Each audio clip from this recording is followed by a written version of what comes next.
College basketball experience Big 12 season preview episode on the Sports Gambling Podcast Network is brought to you by Underdog Fantasy.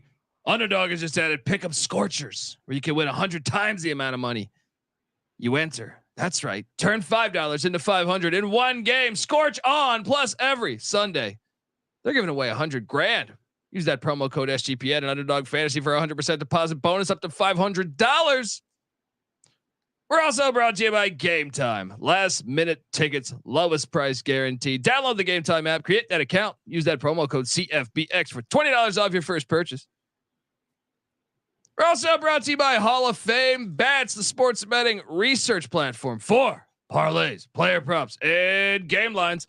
Download the Hall of Fame Bets app or visit hofbets.com. Use that promo code SGPN. You get 50% off your first month and start making smarter bets today, people.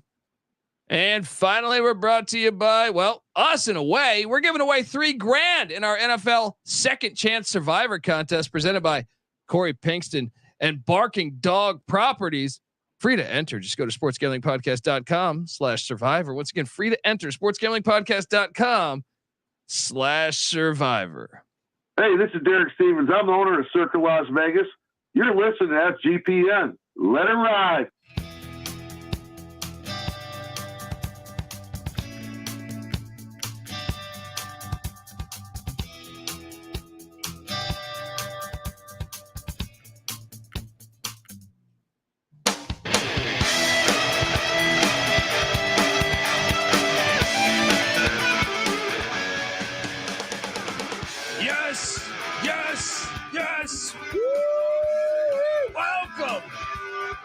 Welcome to the college basketball experience. Big 12 season preview for 2023-24. What a time to be alive. It's Division I football. Well, sorry, it's basketball. It's the Big 12. It ain't intramurals.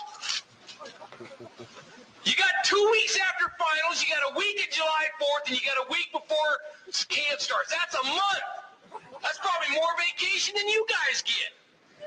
And we're a little bummed out that we don't get 3 weeks. Go play intramurals, brother. It's the Big 12 basketball preview, folks. I forgot he has a little football drop in there. Folks, this conference has been absolutely awesome over the past few years. And yeah, I'm excited to talk about it. You're probably wondering who the hell you're listening to. And that is 100% fair. My name is Colby Swing of Database Dad, a.k.a. Pick Dundee. That's not a pick. This is a pick. He was raised in the land down under, where a man thinks on his feet, speaks with his fists, and lives by his wits. When Dundee happened, he was a superstar. I'm probably drinking too much and celebrating too much and not sleeping. Would have killed a normal man, but no, that's gone. The medical advice I got from that was like being hit by lightning. Pretend it never happened and get on with your life. The medical advice I got, freshly back from the doc, was Dundee. It's almost college basketball season. You'll live. All right? Gonna make it through it all. Shout out to the chat. They're rocking along, and I am joined. If you watched, well, first off, you can watch this, youtube.com/the college experience. Subscribe, tell a friend. It's the hub for all of our college experience episodes. But look, maybe you're new. Well, when the season tips, we'll be here each and every night of the season. We've been doing this shit for years, folks. Yeah, I repeat, every night of the season. All right. We don't take days off. We don't cut corners like old Dave Thomas said at Wendy's, making those square burgers. He turned him into a fucking billionaire. All right. I am joined by my co-host. Give it up for former video coordinator for Bob Huggins and Frank Martin. He is the host of the Big 12 College Experience, which you should be subscribed to. He is the host of the Ryan and Rush Show, which you should be subscribed to. Give it up for Ryan McIntyre, a.k.a. Moneyline Mac. There's no better league in the damn land than the Big 12. I can't wait to make the case why all 14 teams should be in the dance all year long. Let's fucking go. Oh, this is going to be an interesting one because, well, let's bring on the whole crew. So, folks, I said he's the host of the Big 12 Experience. All right. Well, the Big 12 experience isn't just Moneyline Mac, as much as I know you fans out there might want a solo Moneyline Mac show. He's also got two of his pals. All right. I don't even know who to introduce first here, but let's go with a guy that he's rumored to have started the beer snake at the DC Defenders game. Give it up for Troy Chewning. How you doing, brother? I mean, the beer snake, I'll take 50% of the credit, and Captain Obvious brought all the signs, so he gets 50% of the credit too.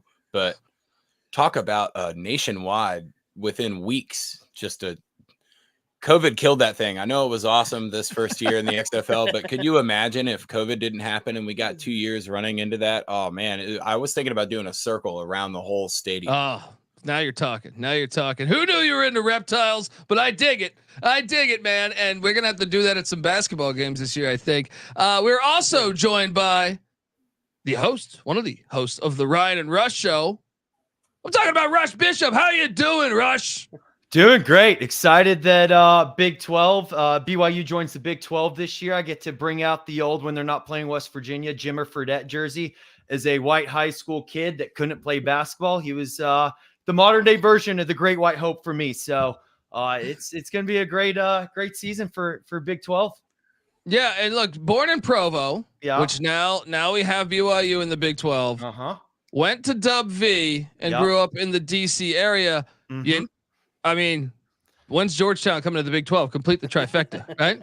Hey, we got to cook a cook for West Virginia, so we'll take that for now. That's the closest thing. There you go. Well, guys. Well, first, look. I mean, I want to school the audience if they're sitting there. They might not, even though I would kind of be a little shocked, but I'm gonna play dumb to the audience. Maybe they don't know that this is the 1 year we are going to have the Texas Longhorns, the Oklahoma Sooners in the Big 12 conference with the new 4 teams. That is the BYU Cougars that we just mentioned, the Houston Cougars, the Cincinnati Bearcats, a lot of cats in this conference. And then the UCF very, very Golden Knights. Here's my question from the start. We know this conference has been money lately. You add in Houston, who is a top 10 college basketball school over the past 5 years, I would say. But are the others potentially going to drag the conference down a little bit? Mac, your thoughts? You would think that, and I did some deep dive, and BYU, UCF, and Cincinnati they've been consistently top 75, top 100 programs. So they by default will take a step back because they're going to learn, holy shit, we got to go to Kansas, we got to go to K-State, we got to go to Baylor, we got to go to Texas Tech, West Virginia. It's gonna wear them down, but they're still going to be able to pick teams off at home, I think. So I think in the grand scheme, maybe a slight step back, but by the end, Texas and Oklahoma this year are going to be going, get me to the fucking SEC already. Yeah, I mean, look, Cincinnati's been a very good program. It's just of late, maybe past 5-6 years, they kind of had some struggles. But they've been a very good since Oscar Robinson. They've been playing good basketball there. And Bob Huggins, baby. Yeah, obviously Bob Huggins. I can remember many great battles. I remember he took him to the Final Four back in the day with Damon Flint and company. Okay, so look, I'm buying in on obviously Houston sells itself like top 10 team. You're adding a top 10 team. I actually think BYU has been moving in the right direction. And then when you add in their home court, to me, out of the 4 that enter, the home court that's going to be the hardest to win. And well, Houston because of Sampson, but BYU because of their crowd. It's been great to watch BYU games over the years, whether football or basketball, because they fucking pack that thing. So I think they'll fit. Cincinnati's probably going to get out of that rut. I think UCF's really the only true dead weight, even though they made the tournament a couple years ago. If Johnny Dawkins can continue to get these things going in the right direction. But I don't know, Rush, what do you think is the weakest link out of the 4? Well, it's definitely UCF is because even this year, right, we're seeing it a little bit in football. There's an adjustment period for these new Big 12 teams. And I think in the short term, there probably will be an adjustment period. And we see it with the preseason rankings with most of these teams besides Houston, obviously, but we'll see how they do with the gauntlet of the Big 12 schedule. But you have Cincinnati, UCF, and BYU at the bottom of the list. But you brought up Cincinnati and BYU, and you're absolutely right, Colby, maybe these schools, BYU has to now go to the Fog and go travel around the Big 12, but all these teams now have to go play in elevation in the wintertime.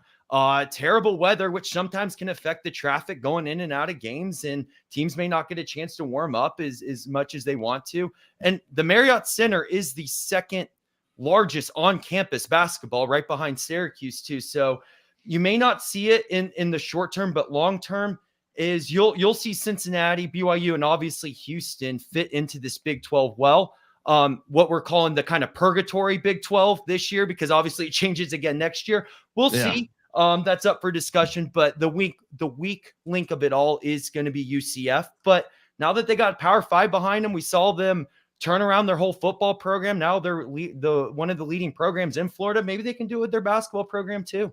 Yeah. And I'm sorry. I was chuckling because Fred Durst is already in the chat, getting ready for the new year. You're such a talented musician, Fred. We appreciate you taking time out of your busy tour schedule to join the college basketball experience. I will say this. No, I mean, I think he's a terrible musician, but I did like, a lot of people hated that movie he directed with Travolta. He's like a super fan or something. Have you guys seen this movie? He directed like a movie with John Travolta that I actually thought was, I didn't think it was that bad. I kind of dug it actually. And we know his dating history is fantastic. So Fred, you're okay. You're okay, man. Terrible right? musician though. Yeah. Oh. Yeah. Well, that's the secret of the world though. He took, he pursued being terrible to the point of being a millionaire. And that takes skill. You know what I mean? I agree. When you're so bad at something, you can call it like a new art form, and then people are like, "Oh, yeah, you're right." Yes, and then like along the way, when he's like, I forget the track. Right? It was like Alyssa Milano. It was one of the best. It was like Derek Jeter even was sitting there like, "Damn, Fred Durst." Right? Like he was. I forget. It was like I don't know. It was like Alyssa Milano. I feel like he had a stint with Pam Anderson. There was a bunch. I don't remember. It's all on the interwebs, as George W. said. But Troy, I don't want to just throw you out, without I asked those guys questions. So what is Fred Durst's best song? No, I'm joking. I'm fucking with you. Okay, so I will say it is really, really funny that at Woodstock 99, when the band that had the song named Break Stuff started playing the song Break Stuff, people began to break stuff. And they acted like they weren't prepared for it. Do you know what's funny about that documentary? It's like they try to want to paint this picture of how awful Woodstock 99 was and stuff. And I finished watching. I'm like, I kind of wish I was there. That's my answer. Like, can you go back anytime in a time machine? Woodstock 99. Yeah. Oh, over 69? Yeah. No. That'd be. Sure. I don't know. That's a catch 22. Knowing that I could bring in my own cooler of water and not pay like $12 for a bottle of hot water, oh, we'd be fine. We'd probably start selling them and just leave after the first day. And I'm very intimidated about the acid dosages in 69. I don't know that I'd be able to handle that, but still be in 69. Yeah, exactly. Folks, we're gonna preview every team. All right. But before we do that, I gotta tell you that the college basketball experience is brought to you by Second Chance Survivor. Holy shit. And the NFL Gambling Podcast, which Moneyline Mac is a part of. Look, we all want a second chance at life. And, sometimes you don't get it. Sometimes you just sitting there waiting for that opportunity. You pissed it away and you can't get it. Not here at SGPN. We're going to give you that second chance. All right. Cause look, we know you're not. And you look, I know the chat likes to brag about their picks. I got people DMing me. You don't know shit, Colby. I know more. And I'm like, okay, cool. Right on, man. You made money, right? But I tend to think you're full of shit. Look, we've all been kicked out of our Survivor. I'm just gonna go ahead and say that. I think I'd be very surprised. I have one left. I'll put it like that. I started with 5. I'm down to 1. And I barely am down to 1. I almost got kicked out this past weekend, but I lost basically a good portion of mine on the Redskins losing to the Bears. So don't worry, we got you covered with SGPN Second Chance Survivor, presented by Corey Pinkston and Barking Dog Properties. $3,000 are up for grabs. Winner take all starts this weekend. So sign up now. sportsgamblingpodcast.com/survivor. That's sportsgamblingpodcast.com/survivor. We're also brought to you by the NFL Gambling Podcast. I mentioned this. Moneyline Mac, he's on that show, right? The NFL Gambling Podcast guys are doing a review contest. Leave an Apple Podcast review with your favorite touchdown related bet for the weekend, and the biggest winner gets a $50 SGPN gift card. Make sure to include your YouTube username in the review, so so we can contact the winner. Make sure you get your nice little gift card there for the holidays. All right. So check out the NFL Gambling Podcast. We're also brought to you by Underdog Fantasy. Underdog has just introduced Scorchers. All right. Go 5 for 5 and pick up Scorchers and enjoy a spicy 100 times payout. And for a limited time, Underdog's extending their first deposit bonus up to $500. They're giving away $100,000 every Sunday. Holy hell. That's how much Limp Bizkit probably gets paid to fucking go to, Istanbul or something. I don't know. Anyway, look, 10 lucky players are going to get $10K each week. All right. So toss out your favorite underdog. I'll give you one. I was going to do it here, but the game kicked. I was on Middle Tennessee, the Blue Raiders tonight. So I guess I'll jump over to the Rice Owls coming into H.A. Chapman Stadium in Tulsa, Oklahoma on Thursday. JT Daniels in his 45th year of college football is going to pull off the upset. So watch along, make your picks, maybe make a little extra cash on Underdog's mobile app or website, underdogfantasy.com. When you sign up with the promo code SGPN, Underdog will double your first deposit up to $500. That's Underdog Fantasy, promo code SGPN. All right, we are back on the college basketball experience. Jesus, I'm doing too many episodes. Preseason, it's all right. Yeah, I'm doing too many episodes.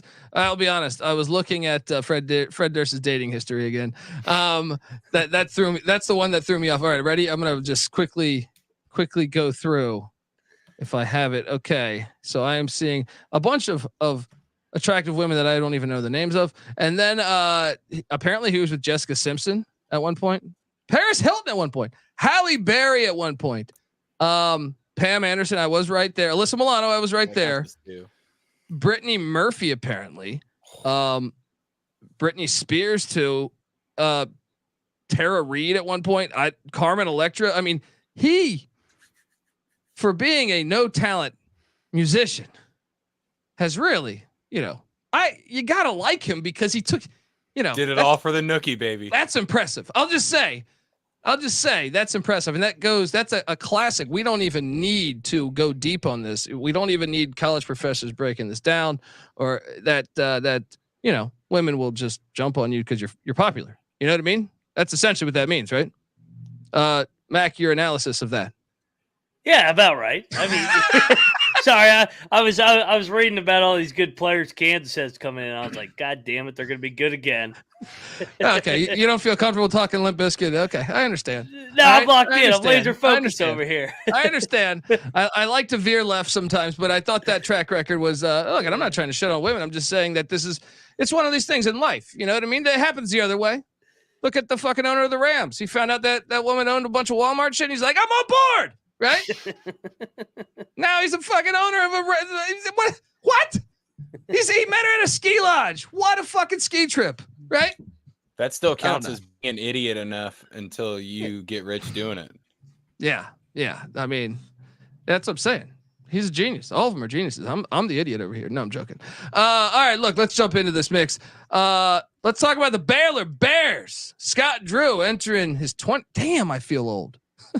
I know. Damn, what? I feel old. 21st season for Scott Drew. Dang. I feel like he's been there like 7 years, man.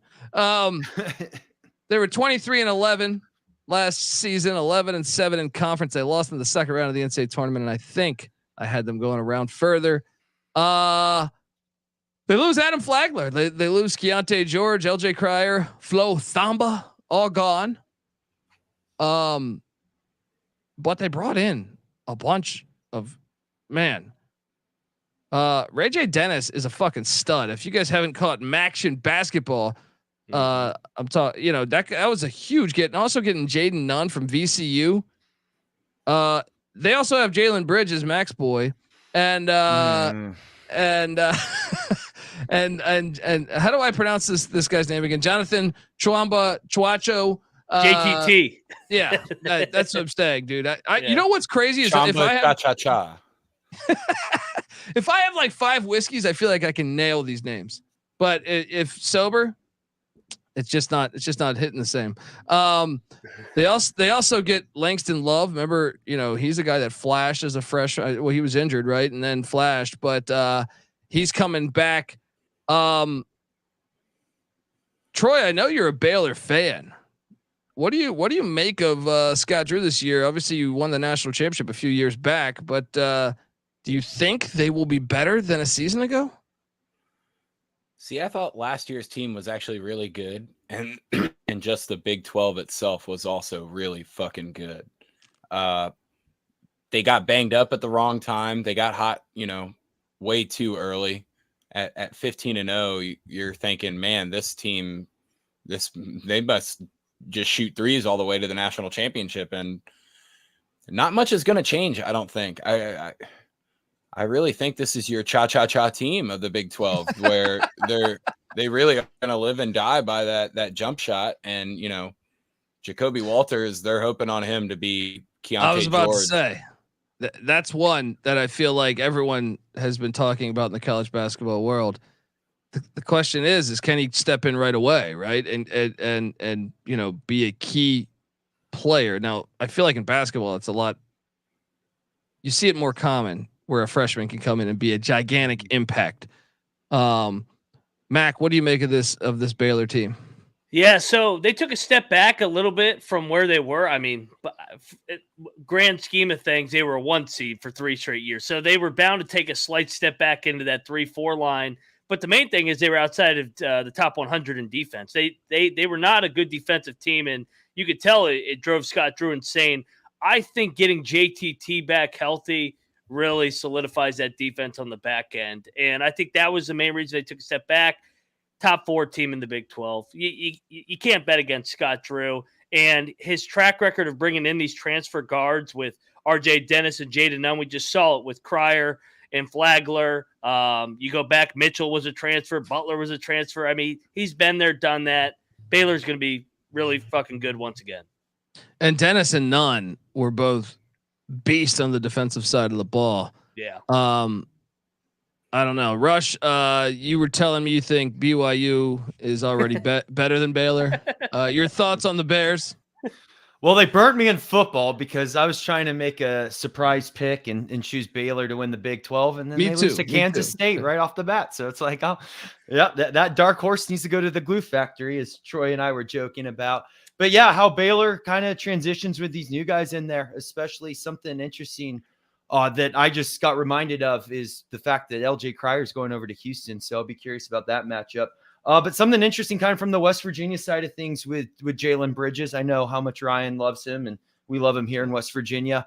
And this is just kind of is what it is when he is playing with like a Deuce McBride and a Tshiebwe and like other guys that are around him, he does a good job of stepping in and doing his job. But like, if there's a game where you may need to lean on him, he's not that guy. So these new guys coming in are going to have to be the ones to carry the torch, because it's kind of the fact of the matter. It's as much as we've all been waiting for Jalen Bridges to make that next step up, and he just hasn't.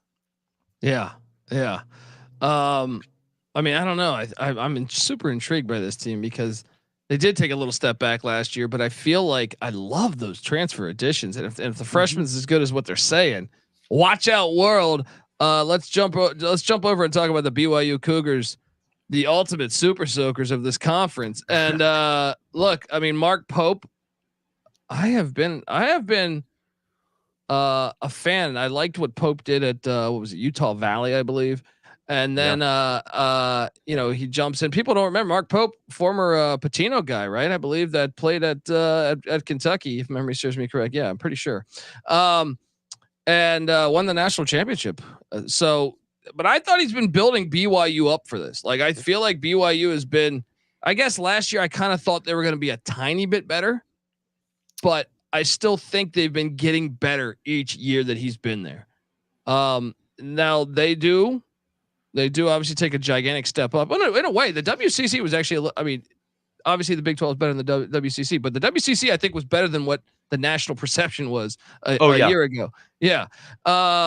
They lose Rudy Williams. They lose George as well. Both of those guys combined for about 23 points a game. They do bring in a couple transfers that I don't know. Getting Ali Khalifa from Charlotte is an interesting get. He averaged about 12 points a game with the Clits in Charlotte there, but they return Spencer Johnson. They return Dallin Hall. They return Jackson Robinson. They return Fusini Traore. Anyway, look, this is a team that I kind of like the returning production. Also bringing in Dawson Baker from UCI. UCI keeps a good program. Mac, what's your thoughts? Or no, hold on. Wait a second. We got BYU blood here. Rush, your thoughts on the Cougars entering their first year in the Big 12. Yeah, so definitely, as we talked about from the long-term scheme of things, this is a no-brainer decision, and they will bring the legendary basketball program that they've had in the past, whether it's been Danny Ainge or Jimmer Fredette or anyone you want to throw in there. Love it. As long as Brandon Davies, keeps it together, or Brandon Davies but that's a conversation for another time. A real interesting story this offseason with this BYU program was Quez Glover. And that's someone you're not bringing in as a coming out guy, because he was in real quick and then he went over to Kansas State. And the stuff he said was interesting, kind of lost trust.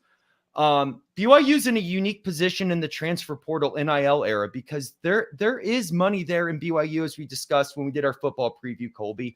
Mm-hmm. And you don't have to necessarily live the Mormon lifestyle for 4 or 5 years. So maybe you come in, what Slovis is doing, the BYU equivalent. So there's that advantage. But the Glover stuff has me intrigued, because I think there's a lot to that than they're letting on. All we know is that he lost faith. But I do want to say this too, kind of the positive spin on BYU. There were a lot of games last year that came down to just the wire. And they kind of just found themselves on the bad side of these one possession games like we see in the past. And sometimes they have a way to even themselves out the next year. I in terms of a prediction, the way I feel about this team is let's wait and see how we feel about a lot of teams in the transfer portal area. We get feelings, but until we actually see out there and how they mesh, and especially in the league here. But this is Mark Pope is the guy. I do agree there, but he does need to take that next step up this year, at least show that they can be solidified in the Big 12, that they've earned their spot. They're gonna get a couple teams in Provo. They I feel like whenever Gonzaga played there, now I feel like sometimes Gonzaga would escape by the a hair, but night in, night out, they're gonna bite some teams that people are gonna think, oh, Houston's coming into Provo. That's a for sure win. No, I'm just using it as an example. Maybe Houston beats them, but I'm saying if you're just thinking that's an automatic dub on the Big 12 schedule, they're gonna learn that that's one of the harder places to go into. Mac, your thoughts on the Cougs? Yeah, I mean, the analytics guys love BYU. They got BYU as a top 10 team, whether it's Bart Torvik or Kempom, whichever one you want to use. But I'm going to tell you right now, not so fast, my friend, as Lee Corso would say. They are not finishing in the top 10 of the Big 12. And like you said, they're going to be a pain in the ass when you go to Provo. But I don't think I'd be surprised if they win a road game. The entire Big 12 conference. It goes both ways. They finished 5th back-to-back years in the WCC. They always gave, like you said, Gonzaga and St. Mary's fits when they would go out to Provo, but they struggled on the road. They're going to struggle on the road again. Like I said, I think they'll be a pest at home, but I mean, this is a transition year for BYU. I got them at the bottom part of the league. Troy, your thoughts on the Cougs? Are you as harsh as your partner on the show there? I think so. I don't know how well this is going to come off, but I see BYU as a definitely a spoiler. They're definitely going to take a few teams off, as you said, but having enough returning scoring coming back to your team, they're going to early in the season, they're going to be a team that might be able to pull something off right away before other teams can develop into what they really are. I could see BYU being a team that like beats San Diego State and then loses to Bellarmine at home. Hey, Yeah, that's a great way to explain it. Bellarmine. Yes, well, but Bellarmine's awesome. Yeah, the old Florida Southern Moccasins took them down in the Division II Final Four. We took them down on a last-secking buzzer beater. Oh, they are awesome. At that. Look at that, folks! Subscribe to the Big 12 Experience for that knowledge. He started the beer snake. He's talking about moccasins. You know what I mean? He's got you covered. No, I do that week one, or I call it week one. It's the first week of the college basketball season. You get San Diego State coming to Provo. Watch the fuck out. Mm-hmm. And I mean, that's Jimmer Kawhi. I remember those games. Woo. Dude, that is beautiful. Oh yeah. I'm glad to see that game on the schedule. I think that's opening Friday. That Friday is fantastic, by the way. Arizona goes to Duke. That slate is incredible. I'm already sitting over here telling Real Money Kramer in the studio, I was like, we better do an SGP show or an SGP show that Thursday night. Hey, that might be the last game Kawhi Leonard played. Was that BYU? True. Well, because of all the protests, because it was Jimmer versus Kawhi. So yeah. Let's jump on over and talk about the Cincinnati Bearcats. I think this is a fair question. I know they went 23-13, 11-7 in the American. Wes Miller's entering year 3. And I guess, before I even get to the roster breakdown, I'll break that down in a second, but Mac, is he the right guy for the job? Cause I feel like he came in with a lot of hype. Yeah. From Greensboro. I mean, he did a great job at Greensboro, but I don't know. I questioned the hire at the time. It's to be determined. I mean, he's entering his 3rd year. He did go from 18 wins to 23 wins. I think we're going to know this year. If they just go into the Big 12 and get completely drilled, then he's not. But if they're competitive, then I think he at least gets a 4th and maybe a 5th year. But I mean, this is a tall task for him, man. I mean, they are not, like you said, they are not the Bob Huggins Cincinnati Bearcats or the Mick Cronin Bearcats. I mean, ECU beat him last year, and I was surprised we didn't get the Big 12 invite after that dub. All right, one day. Still waiting. Checking the mailbox. Maybe we should be checking electronic mail, but we're checking the mailbox. All right. Landers Nolly's gone. David DeJulia's gone. Micah Adams Wood's gone. Jeremiah Davenport gone. Those are all good players from a year ago's team, and some of them found good homes elsewhere. Now they do return. Man, I feel like this guy has been in college 75 years. John Newman III, son of Johnny Newman, the former Richmond Spider and Charlotte Hornet. I feel like I have been doing a show talking college basketball since 2017, and that was John Newman was there then. I feel like that's the way Anyway, look, he's still there. He's 74 years old, and he's penciled in to start. Now they brought in Simus Lukosius from Butler. Remember, he was a good player on Butler last year. They also brought in CJ Frederick, CJ, what the? I mean, where are you sure? Are you sure? The season tips November 6th. You can still transfer to another team if you wanted to, CJ. He was at Iowa, then he went to Kentucky. Now he's at Cincinnati. And then you have, I think the big one they're excited about is Day Thomas coming in from junior college. I know they're super excited about him. They return Victor Lakin. I'm probably butchering your name. Odi Aguama. These guys they're excited about. Jameel Reynolds also comes in from Temple. He's good. I know that he can play. All in all, I mean, they lost a lot of production, man. I think I'm gonna be honest. I think BYU is better than Cincinnati. I think this is potentially the team in the basement year 1. Mac, your thoughts? I know I'm going to get the other guys involved, but I kind of asked you an early question, and I didn't get you your full take on Cincinnati this year. So finish that there. Yeah, I mean, I've heard good things about the roster. People like Wes Miller, but you mentioned it, man. Like you can like somebody, but you got to produce. this is going to be a tough task for them, replacing 4 out of their top 5 scorers headed into this league. And they're going to learn too, kind of like BYU being where they're located. Travel's going to be a bitch for BYU and Cincinnati with their location, UCF as well. So yeah, this is a bottom part team for me. I can't see them jumping into the top 8, just like BYU. Yeah, they do have a decent home crowd though. That'll be fun. Yeah, Cincinnati Xavier is one of my most must-watch games every year. I don't care what I'm doing. When I see that on the schedule, I don't care what the scenario is. All right, like in life, you know what I mean? You got family commitment? No, I don't. No, I don't. The dildo game. Yeah, Crosstown Classic. Yeah, that great, hilarious. I mean. Well, we'll talk about that later. Next up, Rush, your thoughts on the Bearcats? I know you love Skyline Chili, but I do like Skyline. Yeah, I do. Enjoyed Cincinnati for the first time this past spring, and actually, Reds have a good ballpark. Yeah, it's going to be. Can they make any noise? Can they make that next step up? Can they show something to give themselves some type of identity in the Big 12? I think long term they'll be fine. But actually, Ryan, let me ask you, how long do you think it'll take Cincinnati to get kind of, where they can cause some noise in the Big 12? How many years? I think it's going to take all of them at least year 3, maybe outside of maybe Houston, but we'll talk about Houston when we get there. Yeah. I was thinking it's, 5 years from now, we're going to be like, oh, Cincinnati, that's a tough game next week, but it's going to take time for that. Yeah. Yeah. I think so too. Troy, your thoughts on the Bearcats?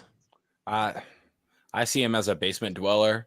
And maybe, things start to turn around the midpoint of the season. Maybe all the new additions begin to kind of mesh or something like that. And they call themselves to, 10th place in the league or something like that. But we don't really need to worry about Cincinnati for a few months. Yeah. Yeah. At best. And to put in perspective on how the last team that came into the league, West Virginia, how long it took them, a Hall of Famer and Bob Huggins, it took him his 3rd year, finally got the program going in the right direction. It's a different, and we had good teams, but we just didn't fit the Big 12 at the time. So it's going to take a little bit. And I don't think the Big 12 was as good as it is. It wasn't. Yeah. That is. It took Jamie Dixon 3 years as well at TCU. Yeah. You think Wes Miller's the guy? I don't know. I need to see more. If you're losing, probably not. If you're losing to ECU, which, like I said, ECU hasn't been dancing since 1991. All right, till this year. Till this year, baby. Yes, yeah, we can do that. Look, we're checking the mail. I'm gonna keep singing it.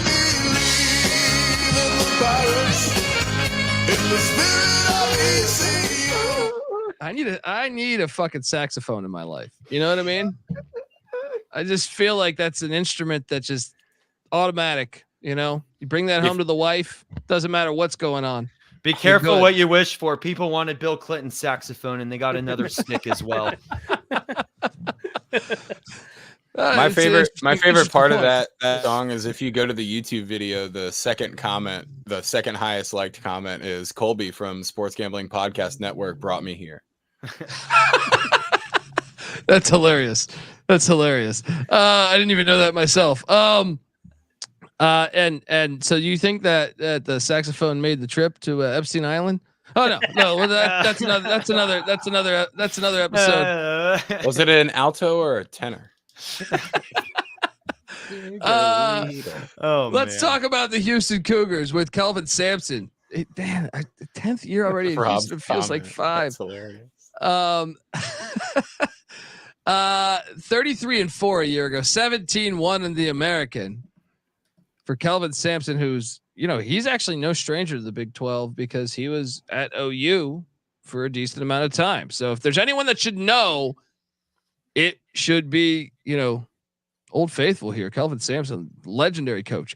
They do lose some. Marcus Sasser's gone. He was really good for them over the years. Same with Tremont Mark, Reggie Chaney, Jarrell Walker, all gone. Which that's a lot of production. I know Chaney, I think, he was a key reserve, I feel like, over the years. I know you look and say 3 points, but I remember him being solid. They do bring in LJ Cryer from Baylor, which is, definitely had me when I saw this news drop. I was a little confused. I was like this. Well, I don't get Ray. I mean, to go from winning a national championship to what? Why? I don't understand it. Yes. Were you not getting minutes? Wants to win another one. Yeah, I'm fair, but I mean, unless you got some scattered ass down there in Houston that you're interested in, I don't understand it. But he transferred. They still have Jamal Shed, who's a stud. All right. Then, dude, they killed it in the portal. Damian Dunn from Temple is very good. He's a very good player. It's going to be interesting to see how Sampson coaches him. But he's very good. They have Juwan Roberts. They have Javier Francis as well. They even have Arsenault, who's good. Terrence Arsenault, who I thought shined as a fresh. They're recruiting at a really high level. Malik Wilson also. I mean, this is a great question. We'll see how. This is the best example to see how tough the Big 12 is, because the other ones, I think it's going to be hard to get a gauge. And I actually think you could make the argument that the other ones would struggle potentially in any Power 5 conference or Power 6 conference. This is the one that I think will really get a gauge on how good the conference, is.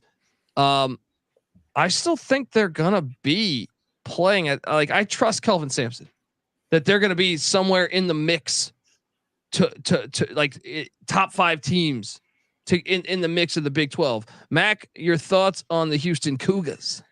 Yeah, I mean, they bring in guys through the portal, and they already had guys like that were already in their program. They do lose a couple pieces. Obviously, Walker, Sasser, and Chaney. Those are big pieces that were a part of the teams that led them to all these wins over the last couple of years. Dunn and Cryer. I mean, Cryer played in this league. I will say, I think they're going to struggle more than people realize. I do not think they're going to be a top 10 team in the country. I think the Big 12 is going to wear them down. Like over a 18-game gauntlet, I could see them going 11-7, maybe even 10-8. Like when and that's still like a 5 seed in the NCAA tournament. But like, I do not think they're going to be on the 1 or 2 line once we get to March. This is kind of my hot take. I think Houston is more middle of the road than closer to Kansas. Ooh, okay. No, you might be right. I can see. I mean, every night in, night out. Teams, man. Night in, night out. Troy, your thoughts? I think I agree with that. Maybe not to the extent of like a 5 seed, maybe like a 3 or 4 seed or something like that. But then when push comes to shove in the NCAA tournament and even in the conference tournaments, when it's guard play and coaching prowess, Houston's going to run people out of the building. It's the reason why LJ Cryer went there is because he probably sees lots of similarities in the backcourt and being able to pick teams apart from there. And it might not look pretty right off the bat, but I see this team gelling really, really hard. And I think that 3.5 to 1 is something you just got to take with Kelvin Sampson there, because the dude knows the Big 12. He's won it before, liable to win it again for sure. Yeah. And I like what he said over the offseason. What did he say? He said something like, we know we're going to the best basketball conference in the nation, but we want to add to it. We're not going there asking for selfies and autographs. Ooh, whoa. I like it. They are like going to reverse Dion. Yeah. Rush, your thoughts on Kelvin Sampson and the Houston Cougs coming up to the Big 12? Yeah, I think we're kind of all saying the same thing where 2 things can be true. And don't forget, saying that a team's middle of the road in the Big 12 it's still better than, the top tiers of other conferences. Seed in the tournament. I know, exactly. A 3 to a 5 seed in the tournament. Yeah, I think they could get pretty worn down January, February, but maybe they're the type of team where, because they've just been hit by the Big 12 gauntlet, that prepares them more, and they get more conditioned and they strike fire at the right time. And like Troy said, when it comes down to guard play and in the conference tournament and the March Madness maybe they're not going in there as a 1 or 2 seed, but because of what they just went through that they haven't gone through in the past, maybe this is them getting to that national championship or getting further than they would have in the American. So I can definitely see it from both ends. I think this Houston team is going to be a lot of fun this year. Yeah. Yeah. I mean, night in, night out. What do we got here? Oh, there we go. The We Believe. Yes. 15 replies too. I want Colby to DJ my wedding. I need to get over there. I need to get over there. I need to. Yeah, that check was- This show this is out of out. control. That one was so old that I didn't even feel like I needed to notify you. Like I thought you knew about this. I might I have just but I don't- commented I on it, don't the most remember. recent one. Ah, just there we crying, go. the crying, laughing. I love it. I gotta get over here. That's fantastic, So folks. yes, I was listening to the Weave on my own. Oh, I'm assuming it's on your. Do people still have iPods? On whatever your Spotify playlist. How about that? Even though I don't think that's out there in the universe, or I would have got sued. That's the thing that really sucks. Is I used to play really good music, and besides this heater of a song, and it's down to just a few tracks because they're coming for me. They think I got like boatloads of money. You know what I mean? I do all right, but I mean, come on. I'm not gonna comply. All right. I'm not gonna play the song and pay you your money. I'll put it like that. All right. Let's talk a little Iowa State Cyclones. TJ Otzelberger, 19-14 a year ago, second round of the NCAA tournament, 9-9 in the conference. Remember what the year before? What Elite Eight was it? Elite Eight, I believe. Sweet 16. Sweet 16 lost to Miami in like a 52-40 game, 52-48 or something like that. I feel like just a grinded out game. Jaron Holmes is gone. Gabe Kyle Schler is gone. Osun Usuni, all those former St. Bonnie's players gone. Caleb Grill got kicked off the team. They said, "Get the fuck out of here." Mid-season last year. And that was kind of a turning point, I felt like. But what's impressive is they have Trey King on this team. Folks, if you do not follow college hoops, very intensely, like Trey King has been all around the world. With Digital Underground had a song about this, but they've been all around. Trey King has got to be 28 years old. All right, because I coached against him at Austin P when he was at Eastern Kentucky. Saying. That's what I'm saying. Yeah. He was at Georgetown for a cup of coffee. Yeah. I'm just like, what? Trey King? It's this, and I'm Googling. I'm like, yeah, it's still the same Trey King. Holy shit. They brought in Keyshawn Gilbert from UNLV, which I think he was an original recruit, maybe I think at UNLV from him. That's a nice get. I guess having Trey King and Hassan Ward is a pretty good front court, considering he's 29 years old. Considering he played with Olden Polynice. Yeah, I do worry a little bit about the scoring the ball here. Tamin Lipsey was a freshman that I know they were excited about a year ago. Here's what's crazy. I know they have a lot of freshmen that they like. They also bring in Curtis Jones from Buffalo and a few other transfers, but I trust Otzelberger's culture because he's done it back-to-back years. He did it instantly, I feel like. But I will say the cupboard looks a little more empty this year as opposed to last year. Mac? Yeah, you mentioned it. Struggle to score. They've been outside the top 100 in the first 2 years there, and they found a way to win 20 plus each year. 41 wins in 2 years. They're going to find a way to grind out 19, 20 wins once again because of their culture, their home court. The home court's off the charts. Ultimate. I mean, that's the main thing for these newcomers. When they go to a place like that, Manhattan, Morgantown, they're like, holy shit, this wasn't in the American. But they're going to find except in Greenville, North Carolina. Well, yes. They're an exception to the rule. But I trust the culture, and I think Lipsey at the point guard position will take a step from freshman year. Last year they didn't even guard him because he couldn't shoot outside 3 feet. But like I said, man, they're going to guard, they're going to grit, grind, and win 20 games. Middle of the pack team once again for the. And they're super excited about this freshman, Omaha Bilou. Perfect fit in Ames. Perfect. Great fucking name. I'm penciling them in for the 7th seed. That's exactly where they belong. I think he's the racist bear in the Country Bear Jamboree at Disney World. Rush, I know you have family connects in Ames. Have you gotten word that Omaha Bilou is awesome? I haven't gotten any word in terms of that. But what I will say about this Iowa State team is basically what we're all saying is their defense is their offense. I remember going to the game last year when West Virginia and Morgantown played Iowa State, And Lipsy, for being a guard, that guy can defend, of course, but averages 7 points a game. Anytime he had the ball, it was like, shoot. Just people would back off him. Go ahead, shoot. You can take as many shots a game as you want. I think Iowa State's style of play is absolutely fantastic when it comes to late January, early February, and you're just trying to grind out a win. I don't think, as we saw, unfortunately, to Pitt, when it gets later in the season, it doesn't translate well when it comes to March Madness. So I think, a solid middle of the pack team is going to do great things, especially when they're at home. They'll win their games. They'll get to the tournament and then lose either the first or second round. See, you gotta take it a little serious when people in Iowa are hyping up a guy named Omaha. Like that's a step that they probably aren't that willing to take, and they're just diving right in. But that's a very good point. That's a very good point. I see Lipsy taking a step forward. I'm pretty sure he's from Ames. Like, I'm pretty sure he's a high school Ames product. So I see him taking a step forward because he gives a shit. But Otzelberger's offense is so hit and miss. There's going to be games that they, again, pick people off, and there's going to be games that you think against a bottom feeder they should be able to eat in, and they might end up losing it by 2 or 4 points or something like that because they can't score the basketball.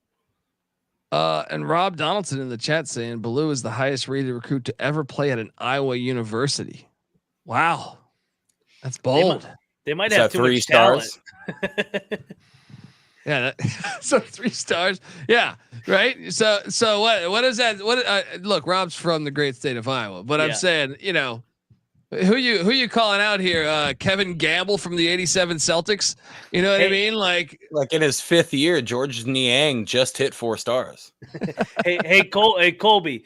I know it's only been 2 years, but is quietly Otzelberger the basketball version of Kirk Ferentz, where it's going to be ugly as hell? But hey, man, you're going to chalk up 20 wins. You're in the dance, and grass is not always greener on the other side. Oh, that's beautiful. That's what I'm saying. Then do you remember how bad they were before? They better be. Yes. They better look. Even if you have an early exit, it doesn't matter. Like the fact the way you're in every game, almost. I feel like, well, a couple games you'll get blown out because your offense won't be able to. But for the most part, he's resurrected this program and got it back to where it should be. And you should be. That's a great comparison, though. That's a great comparison. All right, look. Before we get to the next team here, I want to tell you that the college basketball experience is brought to you by the Game Time app. Yes, buying tickets to your favorite event shouldn't be that stressful. All right, maybe you're thinking you're going to work out. Go to the Hilton Coliseum in Ames. You don't realize that place gets absolutely fucking lit. And you just think you're going to be able to walk up to the window and say, I'd like a ticket to see the game, please. No, it's not going to work out that way. That's why you need the Game Time app, because Game Time is the fast and easy way to buy tickets for all sports, music, comedy, and theater that is near you. With killer deals on last minute tickets and their best price guarantee, you can stop stressing over the tickets and start getting hyped for the fun that you'll be having at that very event. So forget planning months in advance. What's that ever done for anybody? Snag the tickets without the stress with Game Time. Download the Game Time app, create an account, use the promo code CFBX for $20 off your first purchase. Terms apply. Once again, create an account, redeeming code CFBX for $20 off. Download the Game Time app today. Last minute tickets, lowest price guaranteed. All right. Next up, we jump on over to. Actually, wait a second. I have another ad read. We're also brought to you by Hall of Fame Bets.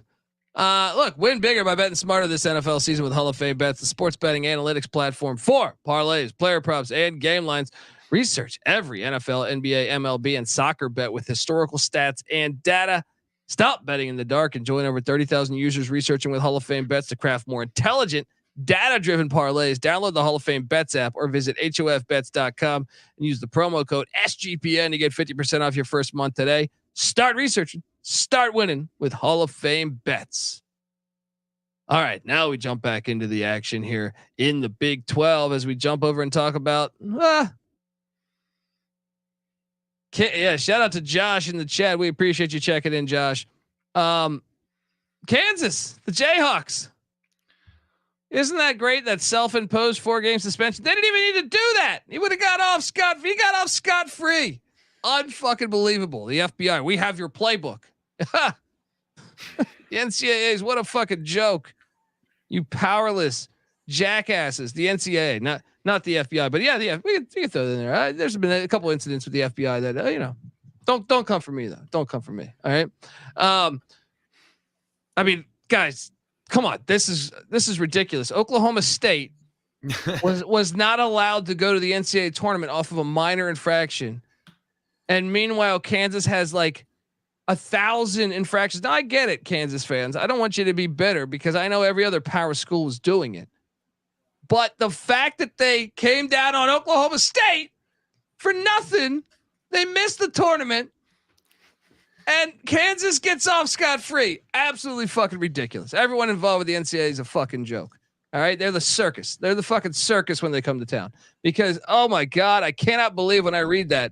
If you look into the infractions that Oklahoma State did compared to Kansas, it's like going to two different planets, man. I mean, it's really unbelievable. But Bill Self, he escaped. Fog Allen Fieldhouse is awesome, and like I said, I'm not super mad at Kansas because everyone else was doing it. I don't hold animosity towards Kansas because of that. But I just find it hilarious that the NCAA decided to ruin a bunch of kids' lives about going to the NCAA tournament. For no good reason.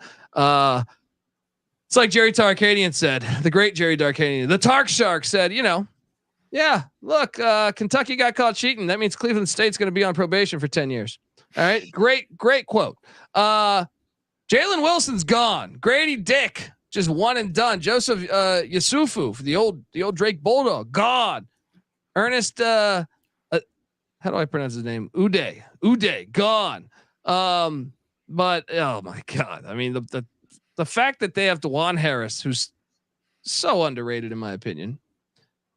They have Kevin McCullar, who transferred from Texas Tech, went to the National. Once again, this is like the Cryer situation all over again. They have KJ Adams, and then they add just a slew. Hunter Dickinson and Nick Timberlake. I mean, Timberlake, he can play, man. If you watch Towson, the Tigers, and then obviously Hunter Dickinson leaves Michigan. I mean, just killing it in the transfer portal.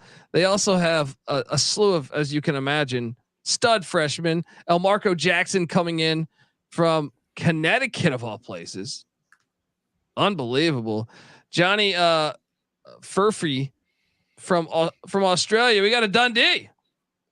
And a slew of other ones. They also brought in Parker Braun from Santa Clara. I mean, they should win the Big 12. This is just a pretty easy handicap here. That roster is incredibly talented. Now it's going to be interesting to see if they can make it all work, But and I know Noah's in the chat bitter because Dickinson doesn't play any defense. He's not going to need to here. All right. Mac, your thoughts on the Jayhawks and them winning the Big 12 again? I fucking hate this team. Yeah, they're the best team. Move along. Just kidding. I actually would have looked to fade him with the whole Dickinson, and because he's got some front runner in him. I mean, we've seen him. He didn't go to the fucking tournament at Michigan last year with 2 lottery picks on his team. So he does got a little bit of that front runner in him, but they got Dajuan Harris, arguably the best defensive floor general in college basketball. He's so underrated, man. He's so underrated. Kevin McCullar, veteran, maybe one of the best wing defenders in college basketball. They got pieces around Hunter Dickinson and these white guys that they got, Dickinson and Timberlake. They are going to be a pain in the ass for everybody because they're so cocky and annoying, but they're going to be damn good. I have Kansas as the best team in the Big 12, obviously, and I think they're the best team in the country. And you just think about how Dickinson's going to be used. I mean, you just think about all the bigs that Bill Self has had. Azubuike, Jeff Withey, Cole Aldridge, the Morris twins, Thomas Robinson. I mean, he's the next guy up. He's probably going to win Player of the Year, and I hate him. Yeah. I just called a spade a spade. Bill Self is going to get him 4 layups a game just with how he runs his offense with the high-low stuff. Yeah. Joel Embiid. That's another Kansas big. You can go on, man. They killed it in the portal. Rush, your thoughts on the Jayhawks, and do you have them finishing anywhere else besides first? No. Ryan basically said it all. But I will say this. A team that needs to be switched to first place is the 2018 West Virginia Mountaineers. Yes. They vacated that stuff. Give Hugs the ring. Hang the banner. We'll take our Big 12s any way we can get them. That's I'm going back to 2018 first. Fair. So, he went You ever notice straight. You ever notice how they vacate wins, but they never vacate the losses for who loses the game to the cheaters? Yeah, yeah. I mean, but dude, I mean, my thing is like I understand it from West Virginia's point of view, but from like if you're looking at Duke, if you're looking at Carolina, if you're looking at they all do it. Yeah, I mean, But fuck Kansas. Yeah. I mean, look, I can rep everybody here. I mean, but yeah. Hey, my grandpa went to SMU. It happens. We get it. But it's just that now that it's open and they're not even really denying it, and we have a bill self-imposed 4 games. I mean, okay, you brought it out to the open. Like that part's on you. So give us our banner. Yeah. That's all I'm saying. But on this season, Ryan's right about Kansas. Everywhere else, they're gonna. I am a Bill Self fan because Bill Self was a speaker at Hugs's, what was it?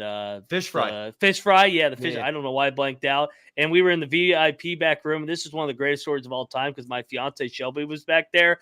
On the couch was Dave Portnoy, Bob Huggins, Bill Self, and my fiance. I go, you know how much money's on that couch with you right now? And Bill Self comes up to her. He goes, "Hi, my name's Bill." like, and I'm like, "No shit, Bill. We know who the fuck you are, Bill." Hi, Introduced himself like he's a regular guy. I'm like, "What is this?" Hey, I mean, look, back in the day when he was at Tulsa, I was a huge fan of those teams he had at Tulsa. It's just you know now he's had so much success. I don't want to say you root against it because he's successful, but in a way, I almost feel like that's human nature. Where you're like, fuck this guy. He's had too much success. No, that's how I feel. Yeah.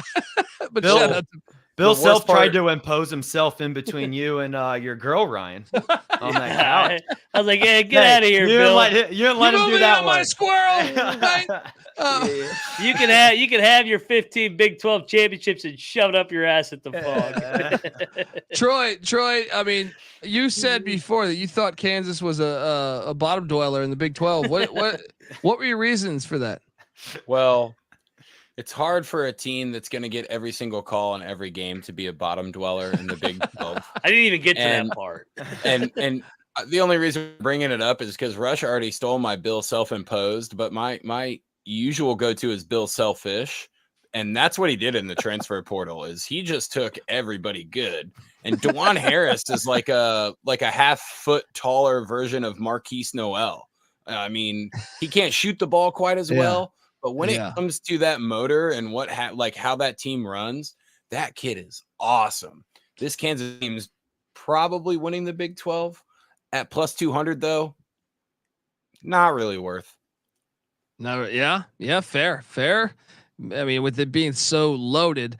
Real quick, best bet in college basketball. If Kansas is ever losing in the second half at the Fog, it's an automatic live money line play. Yes. You know, they're going to get every call. 14 free the other throws. team's going to fucking pucker up and they're going to find a way to win. That's the most automatic live bet play of all time. Yeah, no, you're right. And I feel like we keyed in on that last year. What was it? What was the game where I feel like it was just a terrible call down the stretch? Was that Texas Tech? Texas Tech and Oklahoma. Oklahoma had to beat it, the Fog, and But it was like, here we go again. It's unbelievable what they did in the portal. Folks, if you're watching on YouTube, stick around. We're going to jump, stay tuned. I'm going to jump to the B side of this. But so hang on tight. All right, we are back on the B side of the Big 12 season preview for 2000. I almost said 13 and 14, 23 and 24. Just got done with the Kansas Jayhawks. And now we jump along to their rivals, the Kansas State Wildcats. Jerome Tang, what a first year. What a first year. I mean, I feel, in a way I feel bad because I'm like, how are you going to maintain that now? You're just set expectations at such an unbelievable level. 26 and 10, 11 and 7, finished third in the Big 12. They went to the Elite 8 last year. They lose Marquise Noel. They lose Desi Sills, who was in college for 30 years. Keontae Johnson's gone. Ismail Massad transferred out to Georgetown. Those are huge hits, left and right. But man, I kind of buy into what Jerome Tang's doing and the energy he brings. We touched on Quest Glover before. He transferred in, and then Tylor Perry transferred in, who's a fucking stud from North Texas. If you didn't catch him with the mean green, also Arthur Kaluma transfers in. Great gets. I even like the Will McNair transfer. I know it says Mississippi State, but I remember he was on the team. I think he started on the team, New Mexico State, when they upset UConn in the first round. So they went out and got a bunch of transfers, and they do return a few talented guys. Cam Carter, guy who played about 26 minutes back. Naquan Tomlin played about 27 minutes a game a season ago, back. And David Ngesson, 20 minutes a game, back. And then you add in pretty much all those transfers. There are a couple other, guys that got some burn, and Finister and Colbert on that bench. But I mean, look, and I love Jerome Tang. Like, I really love the energy he brings, and it made me a fan. I was rooting for K-State. I was lucky enough where I was on a random podcast as a guest. Trying to remember the name of the podcast. Excuse me if you're listening to this and I forgot your name. I'm sorry I didn't plug your podcast. But they asked me randomly, like hot potatoed me, who's the one player America's going to fall in love with, in this. And I can't believe I can't think of the name of the podcast right now. But it's hold on, let me try to find this. Maybe Patriot Sports. I think it is Patriot Sports Radio. It was. Yeah. Yeah. You said Noel. Yeah. And I said, this was like in February or late January. And I was like, Marquise Noel, and damn if it didn't hit. And I mean, that made me look like fucking a genius. And I really am not that smart, but, I love this team last year. He set such a high standard. I just can't see them being on that same level, despite I love what they did in the portal. Mac, maybe I'm off, but should we expect a little regression from K-State? Yeah, and they won a shitload of close games. They had the magic last year. That team was magical, especially, I mean, Keontae Johnson coming off the heart issues. I mean, that was such a unbelievable story. Marquise Noel, everybody fell in love with him, the little man. I love Tylor Perry. I love the guys that they brought in. This is clearly an NCAA tournament team. And we talked about Baylor, what went missing last year. Jerome Tang went missing too. And I thought that was a pivotal piece of what went wrong with Baylor a little bit late last year. But man, you got to expect a little bit of regression. I don't see them contending for the Big 12 title this year, but middle of the pack, kind of with Iowa State, they're going to make the tournament. Yeah. Yeah, tough place to play too. Yeah, no, great. I love what he's doing with K-State, man. We saw him at like a K-State football game in the front row last year, like chanting, and they were, won the Big 12. It was awesome, and yeah, I mean, look, the chat's asking for it. We gotta just deliver it. He was with Dion last week. Yes. Wildcat. Troy, what do you think of K-State? Do you think they can, perhaps duplicate the success from a season ago? When it comes to the NCAA tournament, I don't know if they're an Elite Eight team, but I will say, I don't think they'll be competing for the regular season title, but when it comes to the Big 12 tournament, I do think they're going to be a player, and they might even be like one of the last two teams standing in that tournament. We miss Jerome Tang at Baylor a lot. He's, a pure culture guy. He's not Jason Garrett in terms of doesn't know anything about the game, but he is a, hype man, clapper.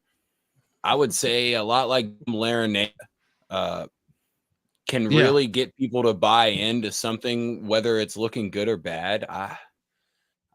I could see Kansas State making at least a Sweet 16 run. Maybe they finally get, out talented at that point, but like the chat saying, Art Kaluma is college basketball's finest. Yeah. Look, I was shocked. I don't know what he's going to do at the next level, but in college basketball, that guy is a stud. Yeah. Yeah. Seriously. He that's a huge get. I was surprised he transferred. Tylor Perry, I understand why he transferred. His coach left.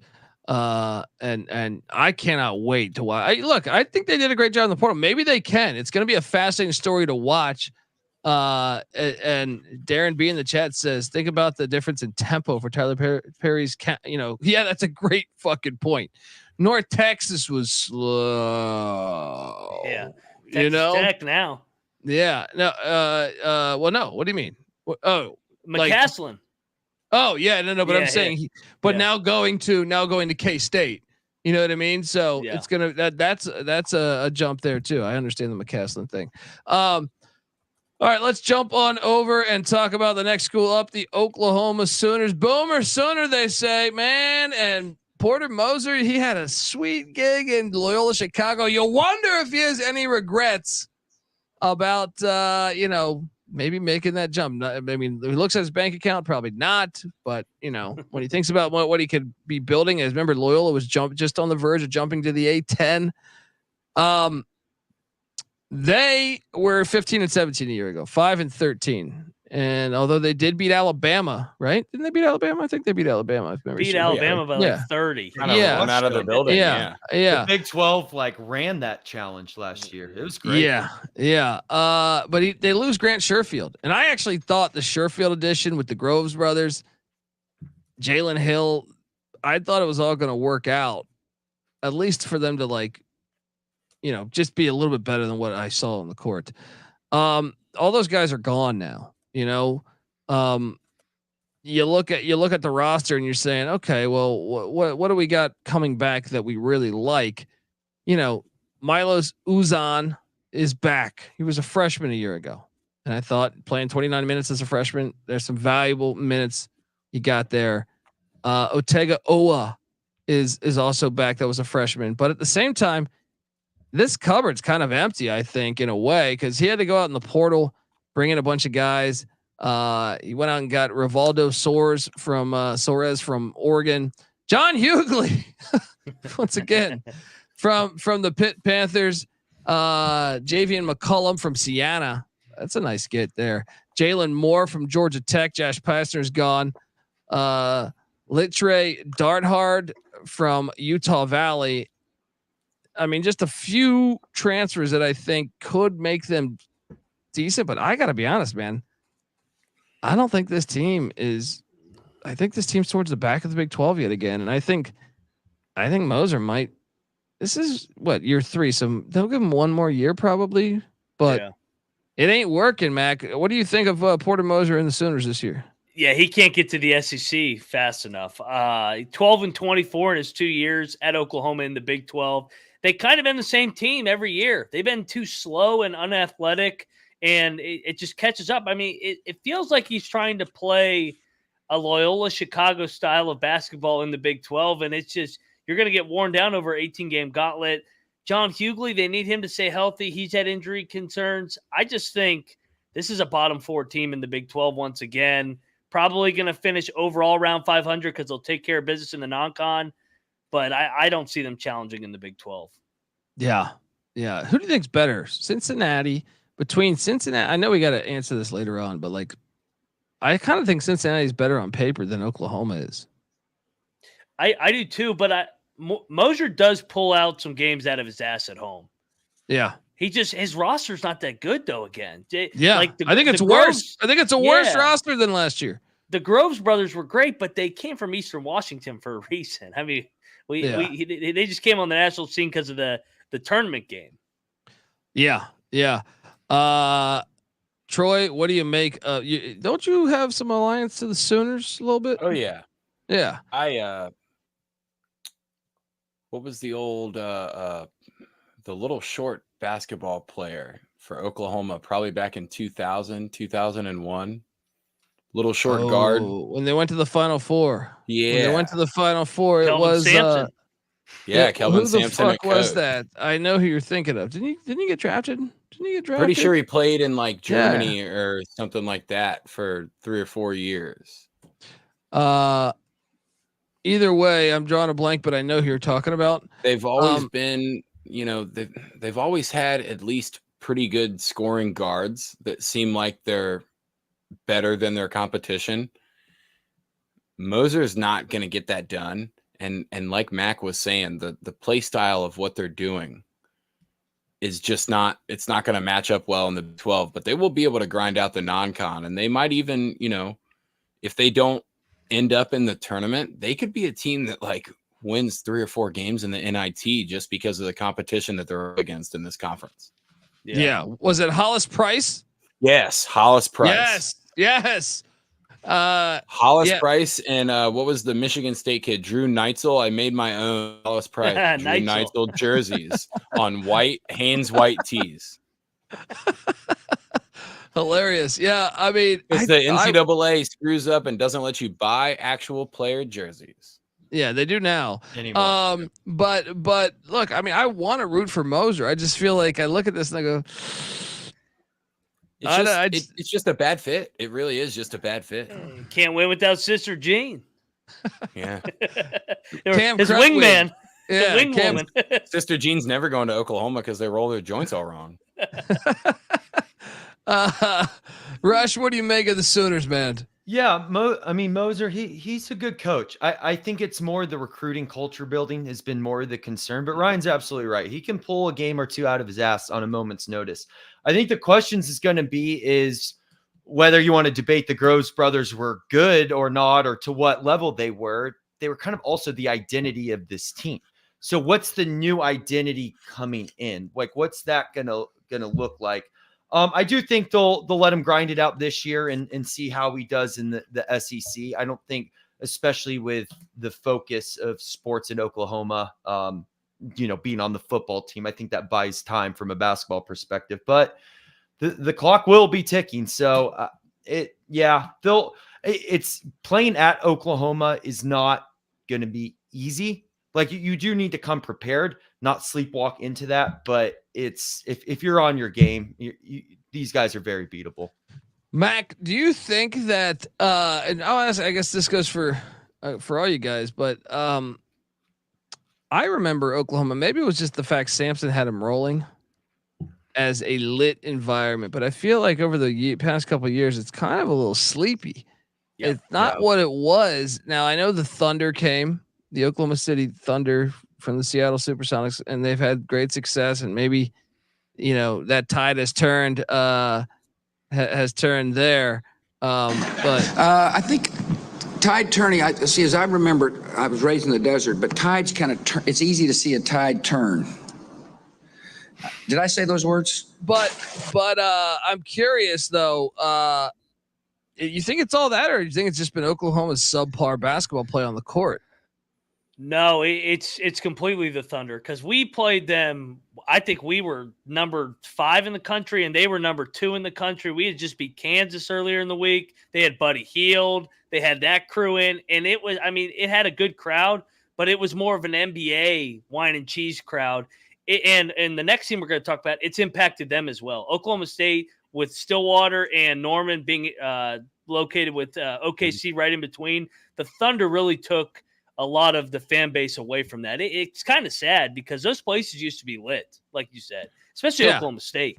Well, it's kind of sad because the Thunder, come on, it's a small market NBA team, and they're never going to win anything. So any of you guys care to comment on that or piggyback on that? Or you guys, I feel like it's obvious, right? I feel like Lloyd Noble used to be a legit home field advantage. And I see the fall off in Stillwater as we lead into that at Gallagher-Iba, but at Oklahoma, it's just like if they don't have a National Player of the Year candidate, there's nobody there. Nobody's going. Nobody's there. It's crazy. They had to change the camera angle last year to not make it as wide, so they only showed the bottom I noticed bowl. that. Yeah, I was gonna say there weren't too many people that paid attention to that, but they changed where they shot games at Lloyd Noble because there weren't enough fans, and that's fucking sad. And let's dive into that a little more with the rivals in Stillwater, Oklahoma. There with Mike Boynton. Now, I wonder maybe the fact that Eddie Sutton. That's another thing is you had such coaching stability during those years with Sampson and Sutton. Maybe that also has something to do with it, but I definitely think the Thunder too. But they made the NIT last year. Mike Boynton, I think he's a good coach, man. And they lose Avery Anderson. They lose Caleb Boone. They lose Musa Cisse, who was 75 years old. Tyreek Smith, Caleb Asby. They lost a lot of production, and then, well, they went out and they tried to patch the holes, and they were smart. They go to Greenville, North Carolina, because they know they're all about winning in Greenville, North Carolina. They bring in Javon Small, who all right. He made a real small play, in my opinion, by going to Stillwater from Greenville. But you choose your path. We'll see you. We'll see if you make the big dance.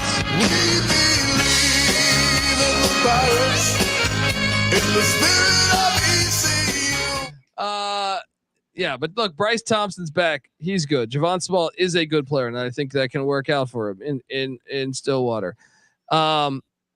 But man, did they get hit? They have Williams back as well, the freshman. Or I'm sorry, the sophomore. He was a freshman a year ago.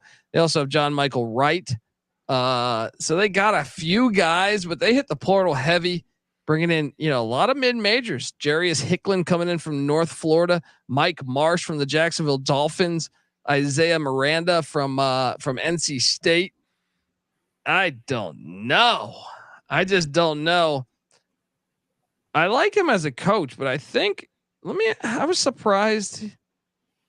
I kind of think I thought he was gonna maybe jump somewhere. I know, didn't he interview? I feel like 2 years ago, maybe interviewed for something, but yeah.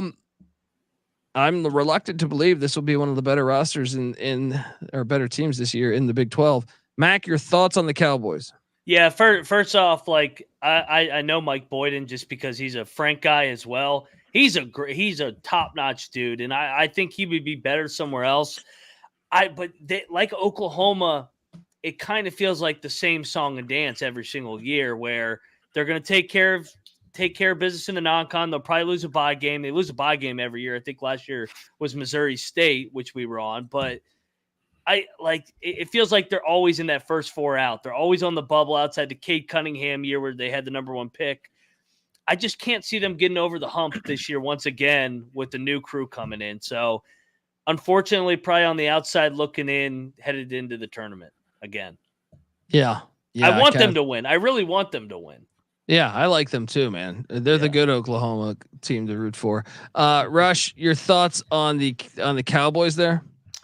Do you remember that South Park episode where they were talking about like the recession and they would bring in like money and then the bankers would be like, and it's gone? I feel like with Oklahoma State, it's like, and they're in trouble again. And it's just, it's ridiculous what they've gone through, but we're also seeing the kind of consequences of that. And I think Ryan's right, this is kind of their ceiling, that first four out to first four in. They'll definitely make noise. They're going to grind you out. West Virginia split with them last year in 2 games that, they weren't easy for West Virginia. But it's just, I think this is just kind of becoming who they are and who they are as a program. And I don't see, until you get kind of more beyond those mid-major guys, I don't see that going anywhere. So yeah. I think this is just kind of their ceiling, and it's who they are as a program.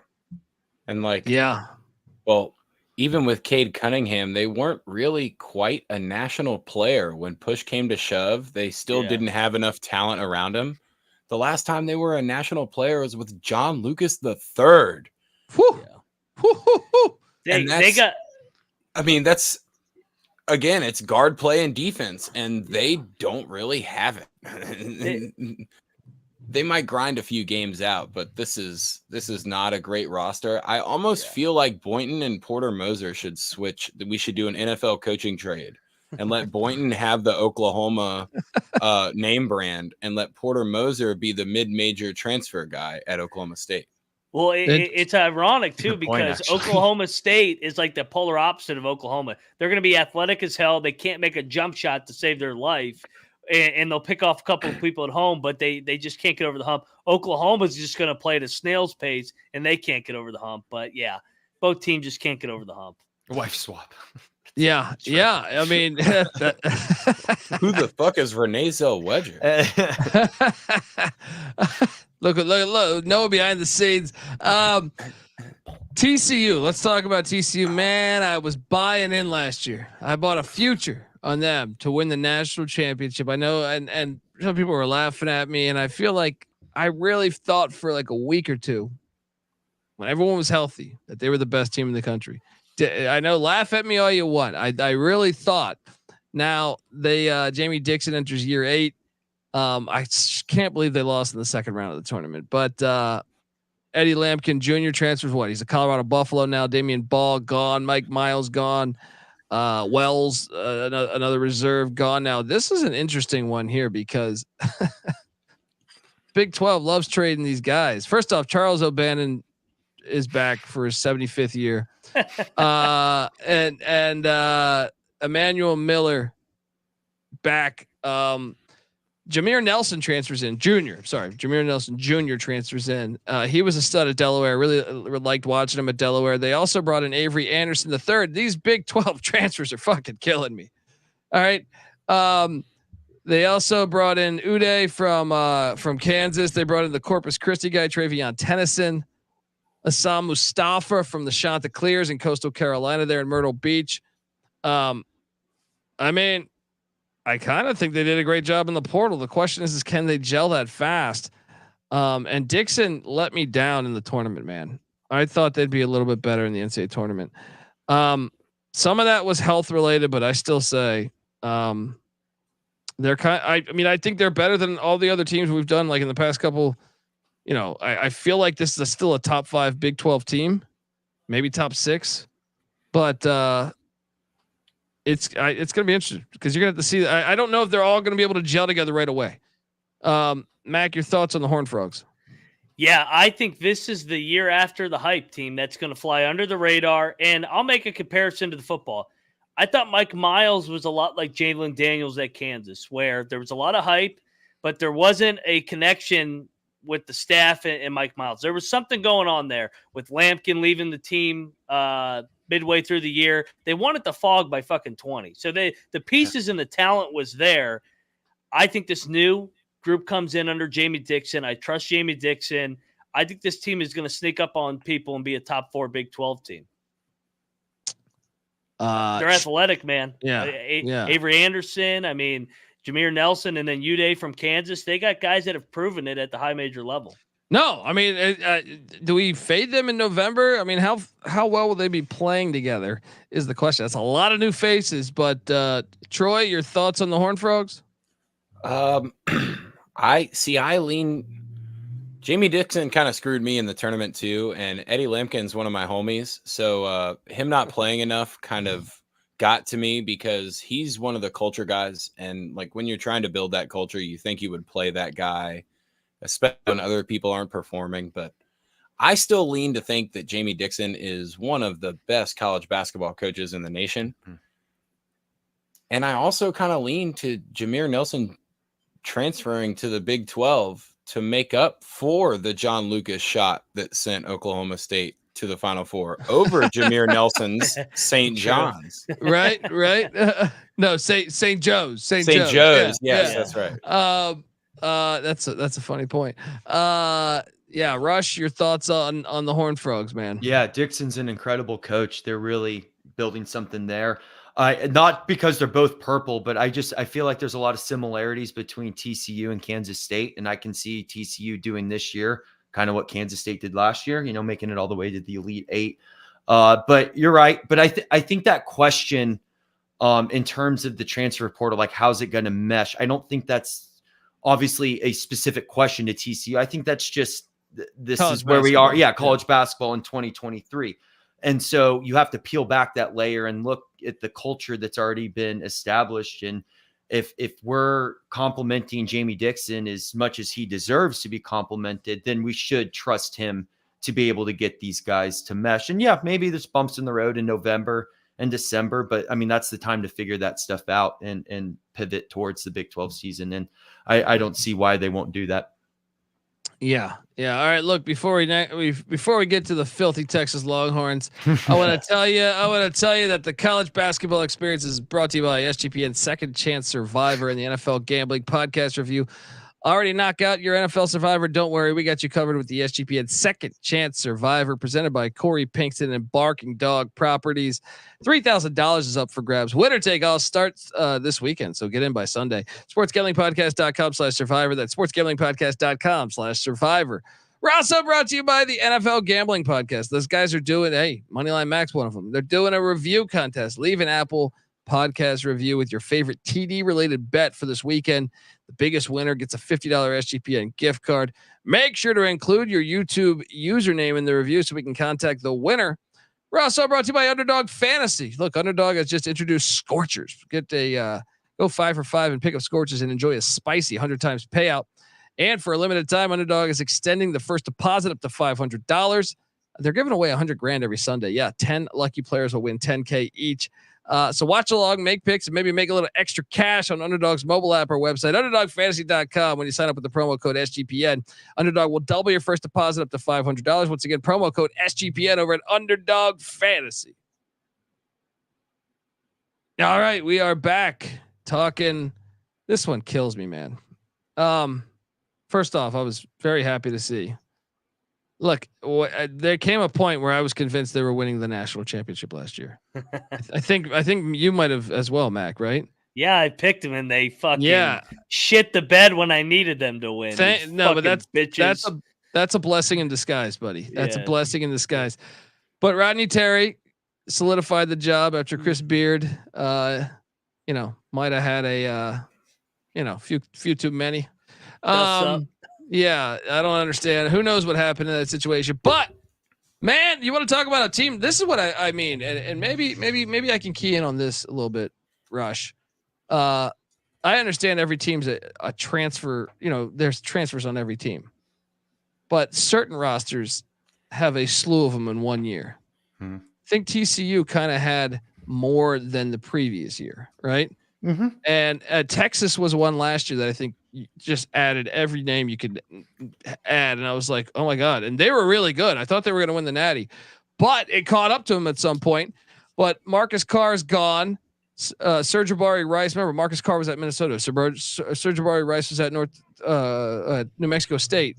Timmy Allen was at every school in the nation, right? Christian Bishop came over from Creighton. So they lost all those guys, and they still have some key pieces back, and they hit the portal hard. So they have Tyrese Hunter, who came in from Iowa State, complete stud. They have him back. They have Dylan Disu back. He's good. And Dylan Mitchell is a freshman that popped a little bit at times. And then they go out in the portal and they get my guy, Max Abmas. This is disgusting. I can no longer root for Max Abmas.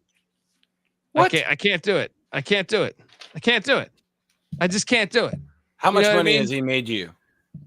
He's made me a bunch of money, but I can't root for Texas. I can't root for Texas. He's the opposite of Emory Jones in football for me. He can always take my money, even if he loses it. He's allowed to have it. That's a huge get. So the backcourt's Abmas and Tyrese Hunter. Unfucking believable. What a backcourt. They also got Caden Shedrick from UVA. I know Patty C's still pissed about that. They also got Ethel Horton from UCF in conference transfer. And then they added a couple pieces, UTEP's Zarik Onyame. I don't know how to pronounce his name. Chendall Weaver from UTA. I mean, I think this team's going to be really good. Another thing is they bring back Brock Cunningham as well as a 5th-year senior. I mean, I think this team will be really good. That backcourt is really, really good. I'm eager to see how it all works, but I don't know, man. I'm bummed out he transferred to Texas. He almost went to K-State. Go to K-State. Don't go to Texas. I got them finishing dead last in the Big 12. Mac, your 15th out of 14th. Yes. Yeah. Rob and I usually agree on a lot, but he's got him as a national title contender. I think this is where the Rodney Terry thing shows up. I thought he did a great job as an interim, but now, hey, the key's yours. You got all that money. You got the 5-year deal. I think the same big time regression. I think this is middle of the pack. Just whenever the expectations are high at Texas, that's when they let you down. I think there's a prime example. They were the oldest team in the country last year. They lose some key pieces. I know Abmas coming in, but let's see how they dwell. I mean, I think I see a setback for these Longhorns. Speaking my language. I still don't trust Terry. Speaking my language, Rush, your thoughts on Texas being 15th? Yeah, it's what Ryan was saying in terms of Rodney Terry, right? Is he takes over last January for Chris Beard, and Chris Beard kind of rebuilt that culture. So is the questions for Rodney Terry, is he going to be able to take over that culture? How did he do this off season, right? We see all these guys he brought in, but going to your point about TCU, going to the point we keep talking about, is he a gel guy? Can he get these guys together? And I thought they pulled the trigger a little early on Rodney Terry. I guess when you look back in the grand scheme of things, it's probably the right call, but I think this is what are we going to see? I have more questions about this team than almost any other team in the Big 12 and what they're capable of. I'm a little higher on them than Ryan. I do agree. I think Rodney Terry's solid. I do think Chris Beard's a better coach, but I do think they'll mesh together well. And I do think, I don't like to say it, but it's calling a spade, as Ryan would like to say, that they do finish, that they do have another successful season. I don't think they win the Big 12 this year, but I think they're going to go out on a good note, unfortunately. Now Noah brought up something good. Max Abmas played against the Summit League competition. You're nothing against the Leathernecks of Western Illinois and Denver and all these other schools you're taking on, those Pioneers. No, Noah's Pioneers. Season ticket holder. Yeah, but that's a good point. Night in, night out in the Big 12. Do you think Abmas will suffer a little bit of regression? I think he still scores enough, and I think the reason why he went to Texas over K-State is because he wanted to be more like a Trae Young used player than a Marquise Noel because of that getting banged up. I do see Texas slipping up early, and I do see them being a team that's like the bubble team that really solidifies themselves in the last few weeks of the year and maybe gets even like a 6 or a 5 seed or something like that. And I think this team, it's worth more to put a national championship future than a Big 12 championship future on them. I like that point. If you're going to go with it, you might as well go for the natty. Hey, I got a quick point here. Max Abmas last year against Duke and Houston combined, 4 for 28 from the field. Yeah, but what if he had? What if he still had Kevin? But what if he still had Kevin O'Banner? We'll see. We'll see, man. We'll see. That's a good point. I do see them suffering a little bit from the toughness of the Big 12, though. I think later in the season where you would make your money on Texas and getting grinded out by some of these lower teams is going to be kind of something that occurs to this Texas team. Yeah, and speaking of Kevin O'Banner, he transferred to Texas Tech where he was there last year. Now Mark Adams is at East Carolina. He made a wise decision to go to Greenville. And look, now comes in Grant McCaslin. Great success at North Texas with the Mean Green. Kevin O'Banner graduated at all these fucking supermarket arenas. But Davion Harmon also gone, the former Oklahoma Sooner / Oregon Duck. Fardaz Amik gone. Where did he go? Cal? Where did he go? Cal, I think it was. Daniel Bacho gone. Jalen Tyson gone. Oh man! But look what they bring in. They bring in a slew of players. They get Devin Cambridge coming in from Arizona State. This guy's been. First off, I mean, he's been in school forever. He was at Nevada. Then wait, wasn't he at? He was at Arizona State and Nevada. Was he ever at Old Dominion? Did he start at Old Dominion? I can't remember. But Cambridge we recruited him at West Virginia. I remember he chose Auburn over us. The guy's been everywhere. And so fuck him. Well, how about Joe Toussaint? Well, fuck him too. He was at Iowa. He was at West Virginia. These they got Pop Isaacs back. Great name. Darion Williams also comes in from Nevada. Look, they get Warren Washington from Arizona State as well. I think there's a connection there between them and Nevada. Also, Chance McMillan comes in from Grand Canyon, the Antelopes, and then Kyron Lindsey comes in from the Georgia Bulldogs. I'm fascinated by this because he's getting guys that are like on their third and fourth school. I kind of expect them to be middle of the pack, towards the back of the middle of the pack, maybe. It's going to be fascinating. I do think it's a good hire, all things considering. I think it's a good hire, and it's going to be interesting to see McCaslin work there in Lubbock. Mac, your thoughts? Great hire. I mean, he is Texas through and thin. He started at Midland College, a JUCO in Texas, and went to Midwestern State, and then obviously at North Texas, where he really made his name with that run in March Madness. This is a great hire. Hoops Peterson, who we're always on, Colby loves this team. I agree that I like this team. I don't love them as much as him. I think this is more of a middle of the pack. I think this is a bubble team that will find a way on the right side of the bubble come March. I like Tucson. Like, I know I said fuck Tucson, but I did like Joe when he was in Morgantown. Other than him and Jalen Bridges transferring in league, nothing against him. But there's plenty to go around. But yeah, no, this is a good team. He fits the culture of Texas Tech. Great hire. I think they'll get in the big dance year one. Rush, your thoughts on the Red Raiders? Yeah, we talk about him. You all are absolutely right. Great coach coming in. I think when you have a bunch of guys that are older on their third or fourth school, have some, well, ideally maturity to them, it may take a second kind of staying on this mesh question to, figure things out. But that's something I think you can see really come alive when February comes around. I absolutely kind of see him getting off to a slow start, maybe even a slow Big 12 start. But hey, late January, early February starts to hit. Don't be surprised if this team really starts clicking. Yeah, and look, I know Troy's a Baylor fan, so he must hate Texas Tech. But push that aside. What do you make of this Red Raider team, man?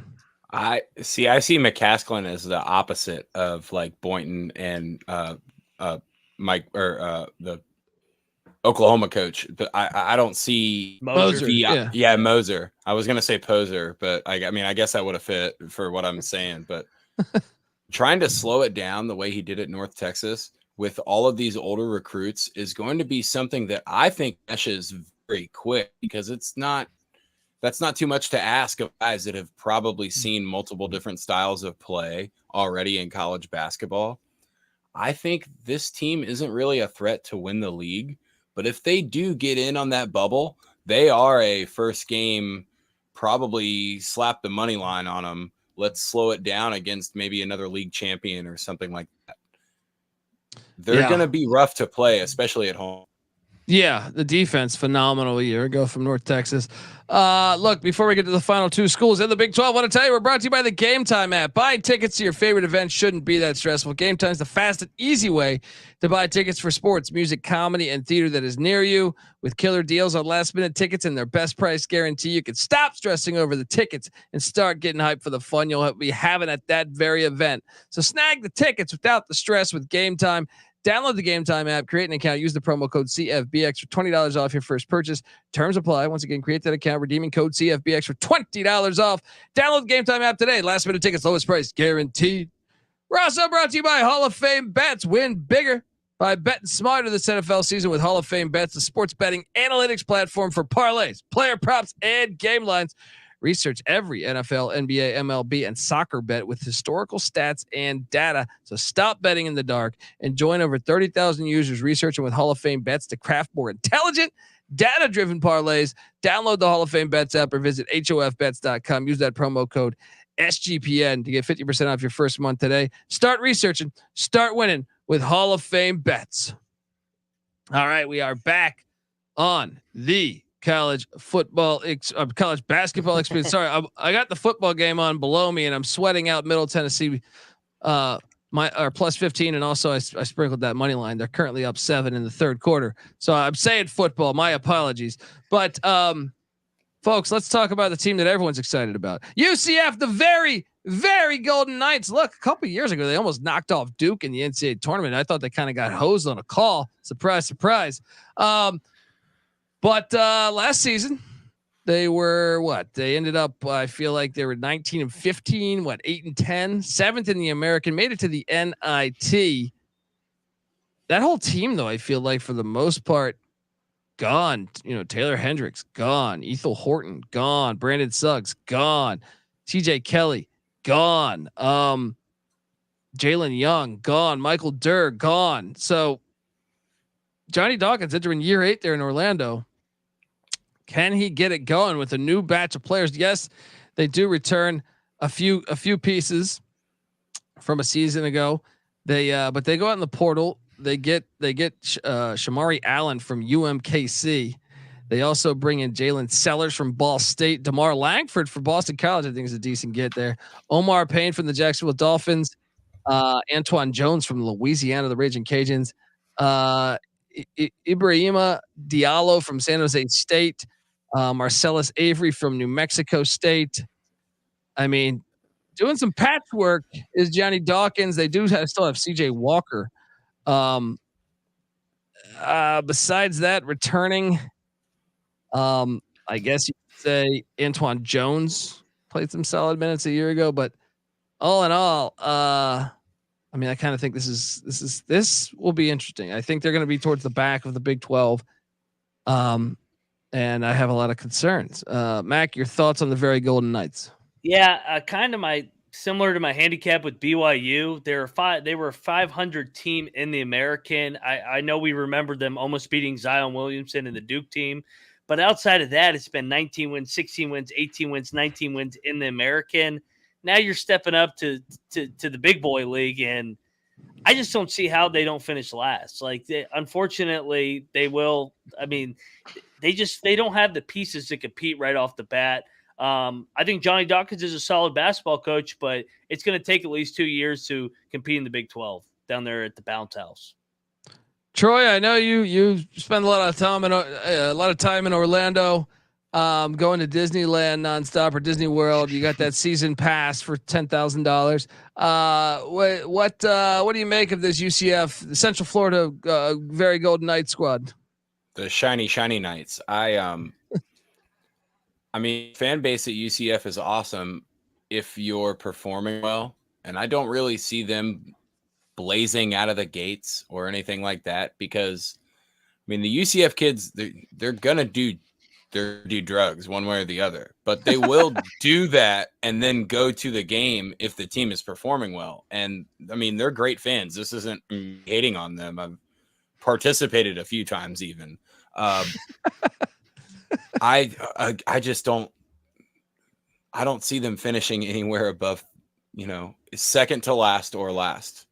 It's Johnny Dawkins. I mean, he's an okay coach. He's probably a good competitor if he's at a mid-major and can kind of do the same thing and run under the radar. But in the Big 12, that's just not going to work. Yeah. Rush, you think that they can contend this year in the Big 12 or what?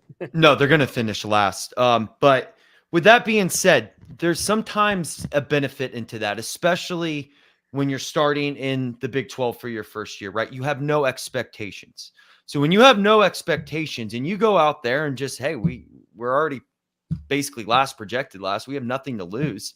And you play like that, you're going to catch some teams sleepwalking. I'm looking at their schedule here.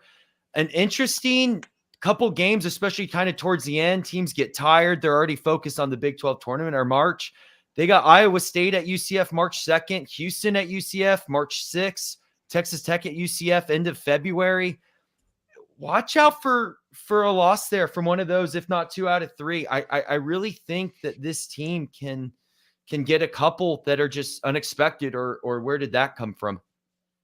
Yeah, and shout out to Josh in the chat who's excited about Thurno Sala, 6'11", forward/center for the very Golden Knights. It was a freshman a year ago. Says watch out for him, coming to us from Canada. Love beautiful Canada.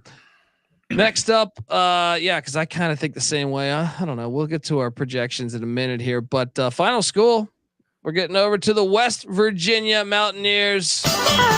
Morgantown, you'll always be home, sweet home to me. Good old Morgantown, WP. Obviously, we know that this team was had a off-season change. Obviously, Bob Huggins, the situation there. but you had players enter then leave. I just saw Jose Perez land at Arizona State. Never even played for Dub V. I don't even know how to break that down, but they were 19 and 15 a year ago, 7 and 11. How do I pronounce his last name again?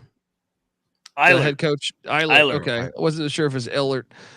Josh Eilert, year 1. Eric Stevenson gone after 37 years of college basketball. Emmett Matthews gone. Trey Mitchell gone. Just a lot of Jimmy Bell Johnson's gone. A ton of players gone off the team. Now, I was shocked. So when that happened, when we had the hug situation happen, you kind of thought, or at least me, I thought the floor was going to fall out from them. I thought, like, man, everyone that transferred in, because they had a very exciting transfer class. We talked about Acock. I know his name's not Acock, but I just like to say that. Quinn Slazinski came in. So Acock comes in from Georgetown. Quinn Slazinski from Iona. Raekwon Battle was a stud at Montana State. Watched a lot of him last year. Pending. Yeah. Kirk Krishna coming in from Arizona with the Wildcats. Jesse Edwards from Syracuse. Jeremiah Bembry from Florida State. Noah Farrakhan from Eastern Michigan. Watched him. He was good. I know he's waiting on a waiver. So we still waiting on a waiver there. What's that? No. He won't be eligible. Raekwon's the one we're waiting on. Yeah. Battle. Okay. Yeah. Okay. So obviously pay attention to that before maybe placing a wager, but I was impressed that they were able to retain those, knowing the situation. Cause a lot of times, when you see a coaching situation change, you see everyone head out of town. Returning production though, you don't have a lot, you know what I mean? Like Seth Wilson, Josiah Harris, there's a few others, but I mean, Kobe Johnson. Yeah. Kobe Johnson. And, I don't know. I just feel like first off, impressive that they're able to retain the transfers. Now the question is Eilert ready to step up and be the next guy in Morgantown? Mac, you are obviously close to the program. What's your thoughts going into the season, roster wise and obviously coach wise? I do think he is the right guy, and I'm glad Ren Baker hired internally. I mean, everybody that follows us, we were pounding the table. It was a no-brainer after the hug thing went down. I'm going to make a bold take, shocker here, that this team is going to be the luckiest team this year in college basketball because they had the unluckiest offseason by a country mile. So every break that's going to happen is going to break their way in the season. Battle's going to win the waiver. And we think about Rodney, Terry, and Jerome Tang, TJ Otzelberger in their first year. There's going to be some magic with this team. They're going to find a way to win all the close games. They got rid of Jose Perez, addition by subtraction. Well, I guess addition by he never played, whatever you want to call it. So yeah, this team is going to be a lot better than what people are predicting it to be. That's all I'm going to say on the Mountaineers. Rush, you host the Ryan and Rush show as well. And, your thoughts on why Dub V is winning the Big 12. So Ryan brought up the term addition by subtraction. And I know you listed off a bunch of guys in a bunch of production leaving. However, a couple of those guys, Trey Mitchell, addition by subtraction. He wouldn't go up for rebounds. He struggled. We're okay without him. JBJ, loved him. Loved Jimmy Bell Jr. We actually saw him lock down Lampkin for, I think it was our first Big 12 win last year. Propelled us forward. The problem is his body was just too tired. He couldn't give us the minutes that we really needed from him. And we wish him the best at Mississippi State. Love him. And then of course, Jose Perez, you brought it up, there's so many questions. There's so many things going around. What's going on there? What's going on there? It's probably better that there's less noise here. And then you brought up the guys that are kind of returning in Kobe Johnson, Seth Wilson, and Josiah. And those guys are ready to play this year, especially those are the ones where when we had Huggins still here and they were saying like, who are we getting next in the transfer portal? Who are we getting next in the transfer portal?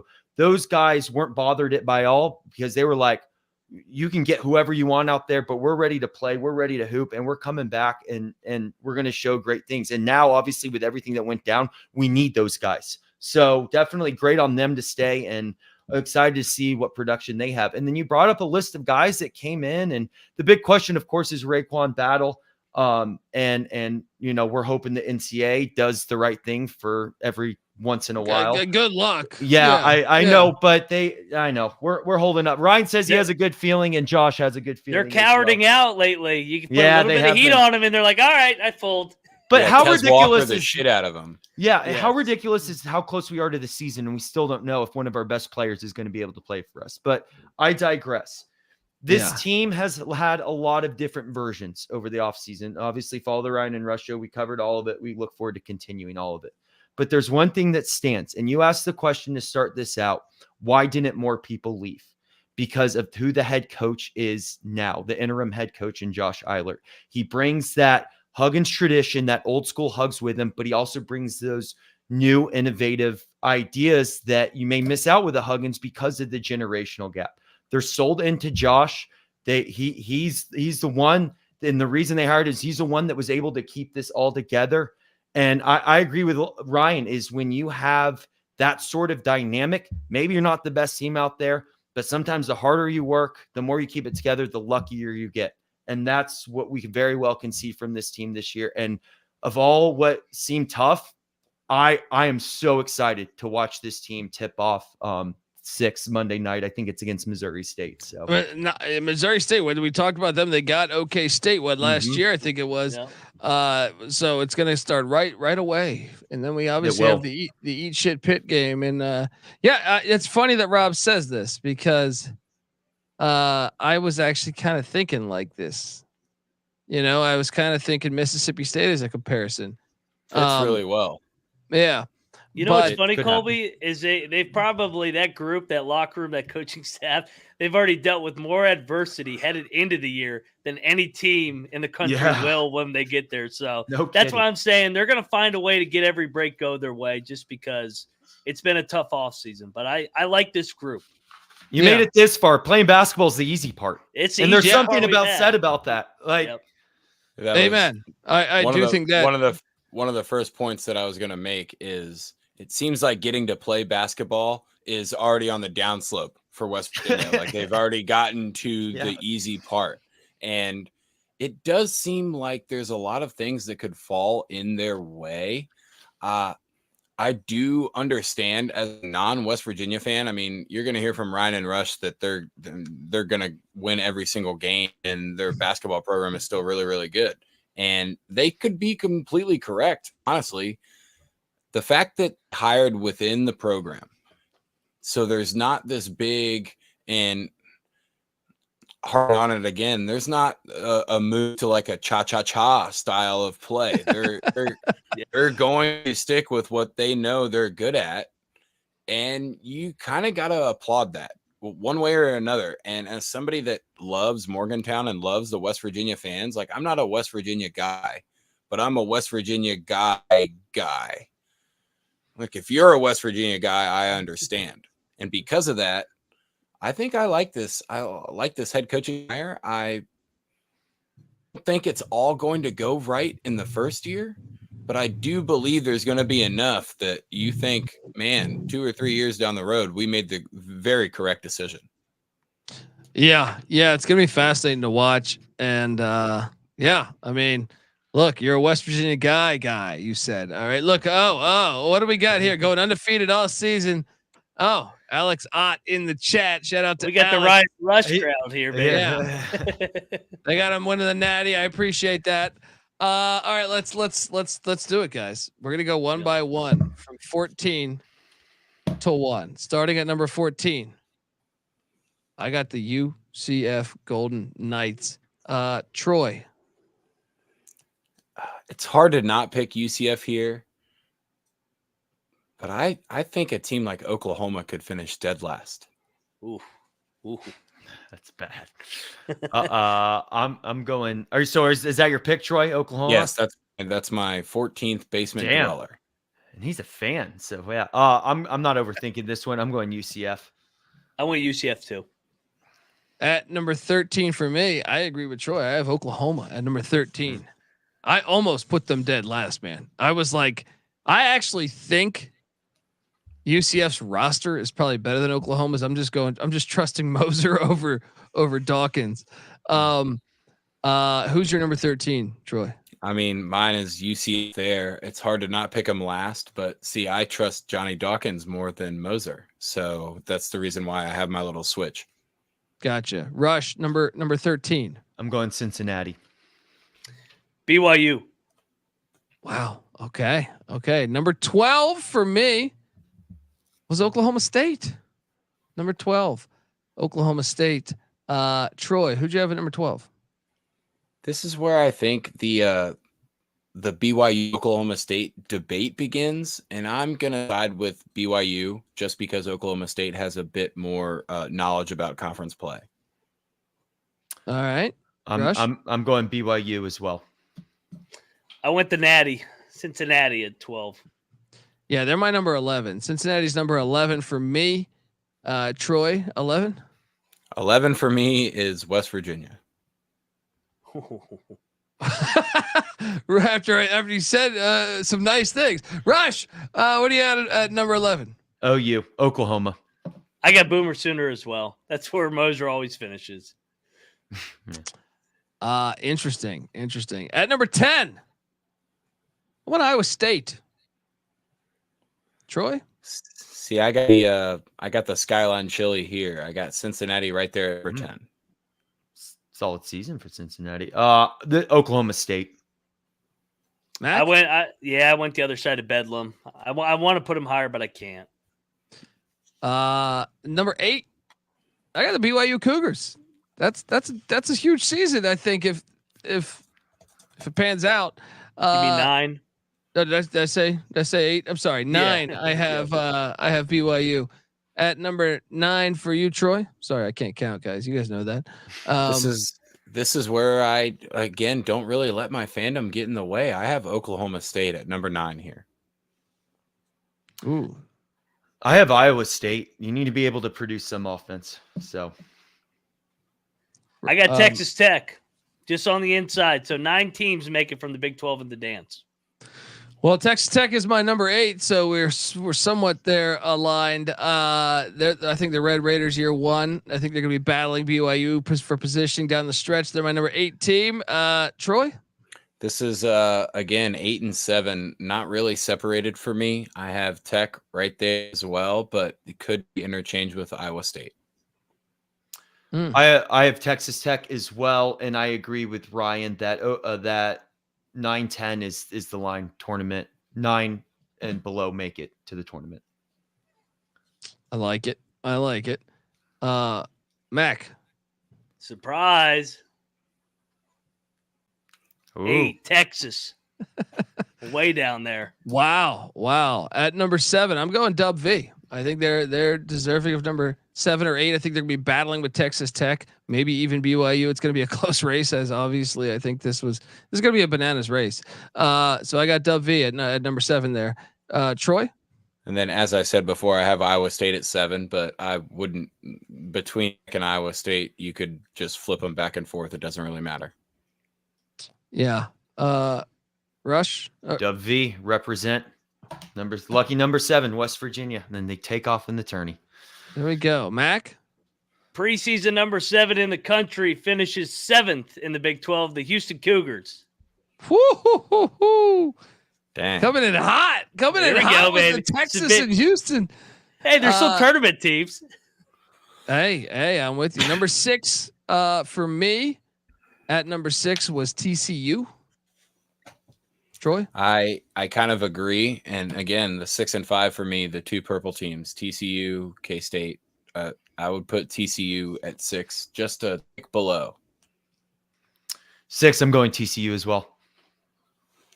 Mac? I went Jerome Tang and the Kansas State Wildcats at number 6.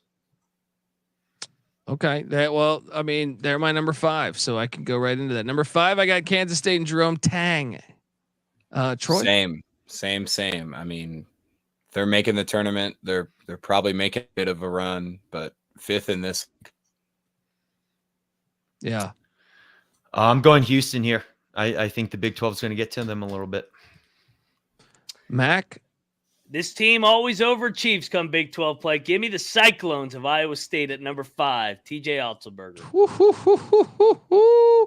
At number 4, I got the Texas Longhorns. You know I can't pick them in the top 3. Fuck. Come on. That's just the law. Number 4, horns down. All right. Texas Longhorns. Troy?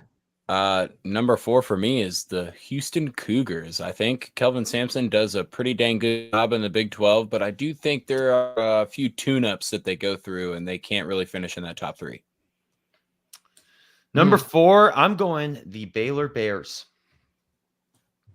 I thought about them, but I'm going to go Jamie Dixon. Death taxes, Jamie Dixon. Number 4, TCU Horned Frogs. There we go. All right. At number 3, I have the Baylor Bears. At number 3 in the Big 12, the Baylor Bears. Troy? At number 3 for me, I guess I have them pretty high for this show, but I think Texas is a dang good basketball team, and I have them finishing in the top 3 of this league. My number 3 is Kansas State. Tang. Building a culture there. Love it. Love it. Yeah, I went Scott Drew and the Baylor Bears at number 3 as well. At number 2, I have the Houston Cougars. I mean, I just feel like it's going to be them or Baylor at 2. I feel like I got that pretty much pigeonholed as I feel confident that they'll be in the mix there at 2 or 3. So I went Houston at 2. Troy? At number 2, I got Bill Selfish and the Kansas Jayhawks. I'm not taking them to win. This is a betting show. They still might win, but it's not worth it for you to pick them to win, and they'll slip up a little bit. I think the league is starting to catch up. I mean, he's had health problems, Troy. You're not. I mean, we saw it last year with Bill Self, so it's not out of the realm. Number 2, unfortunately, I have to go horns down. Mac, number 2. Well, just like in football, everybody's counting them out. Give me my West Virginia Mountaineers, number 2 in the Big 12. Everybody's going to count them out just like in football. Back against the wall, West Virginia's going to overachieve. Surprise team in the Big 12. Eilert for head coach, 24. Book it. Like I that would be a fantastic story. I hope that comes true. At number 1, I have the Kansas Jayhawks. Yeah. Troy? See, you had to do it to yourself and pick Kansas first. But at number 1, I'm taking Scott Drew, and the Baylor Bears should have 2 back-to-back national titles. COVID year, they win easy. They beat that Kansas team. Tons of home calls for that Kansas team. Really not that good when you look back and think about it, to be honest. Baylor Bears win the Big 12 regular season, lose the first round that they play in the Big 12 tournament. Sick 'em. He said sick 'em. Rush, top team. Love to be wrong here, but rock chalk. Mac? Yeah, my Mountaineers would win it, but the referees won't allow it. So I guess by default, Kansas wins the league. So yeah, I got Kansas as the best team in the country, unfortunately. Unbelievable. We all got Kansas winning the Big 12 with the exception of Troy. He's got the Baylor Bears. I hope Troy's right. I hope he's right. Folks, subscribe to the College Basketball Experience. Long ass episode here, all right? That's like watching the new fucking Avatar. All right. You didn't know what you signed up for, right? Folks, give us a follow on Twitter at TCE on SGPN, and make sure you check out the Big 12 experience because they're going to go deeper. They're going to dive deeper than, look, we dive deep, but we dive deep with 360 some teams. All right. Yeah. That's a good point there by Noah. Who wins the tournament in Kansas City? Well, it's in Kansas City, man. Until they move it out of Kansas City, KU wins it in the tournament. Troy? Everybody's going to pick Kansas except for Mac. I can't Not pick this Kansas. year. I can't The interim coach won it last year, Rodney Terry. Josh Eiler cuts down the Nets in his home state of Kansas. Mountaineers, let's go. Over the Jayhawks. Hey, look, if they're going to play the Big 12 championship in Kansas, damn it, play it in football too. Cause I loved it when I was at Arrowhead. Rush, your essential Big 12 champion to go to the NCAA tournament, the auto bid. It's Kansas. Yeah. It kills me. Hey Ryan, you got to be right, man. Yeah. Need you. Hey, Kansas. Hey, kiss my ass. Big 12 tournament champion is going to be the Houston Cougars. This is payback from 2018. There we go. I do like the payback, the 2018 payback. Justice will be served. Let me ask you, who will be the most disappointing team? We know your surprise team, guys. Well, I don't know about Troy. Troy, who's your surprise team? I would say the most surprising team in the league would probably end up being someone like TCU. Finishing 5th or 6th in the league is gonna get you maybe a 5 or 6 seed in the NCAA tournament, to be completely honest. I think the disappointment is gonna be Oklahoma State. I just don't see that program going the right direction right now. Yeah, I think BYU would probably technically be my biggest surprise. I had them finishing 9th, and not that I have that strong of conviction. Like, it's a grind in this league, so I just know that home edge will probably be better. And I think the roster is better than I think what a lot of people think. But I don't know if that's their biggest surprise, because 9 might not get you in the tournament. If they finish, let's say I'm off by 1 and they're 10th, I think it's a great year for BYU, but I don't know if it counts as a surprise team. So besides that, I would say Houston, but I guess my real biggest surprise would be Baylor winning the regular season over Kansas. Yeah. My most disappointing team, I think Porter Moser and Oklahoma get that for me. I almost picked them dead last. Rush, Mac, your most disappointing team? Picking Oklahoma, and I think you're going to be right. But definitely the Oklahoma has a better chance than Oklahoma State. Surprise team. I mean, just because I know the culture and history, and I know what that arena is capable of. BYU could sneak around and kind of slip in this thing. I agree, but I mean, I think even a surprise, like if they were a 1 seed in the NIT or kind of like a first 4 out, I mean, I still think you can consider that a surprise, Colby. That's where I would probably go. Yeah, I think that I think they're going to be right in that thick of that final week or 2 of the season. Going to be so huge.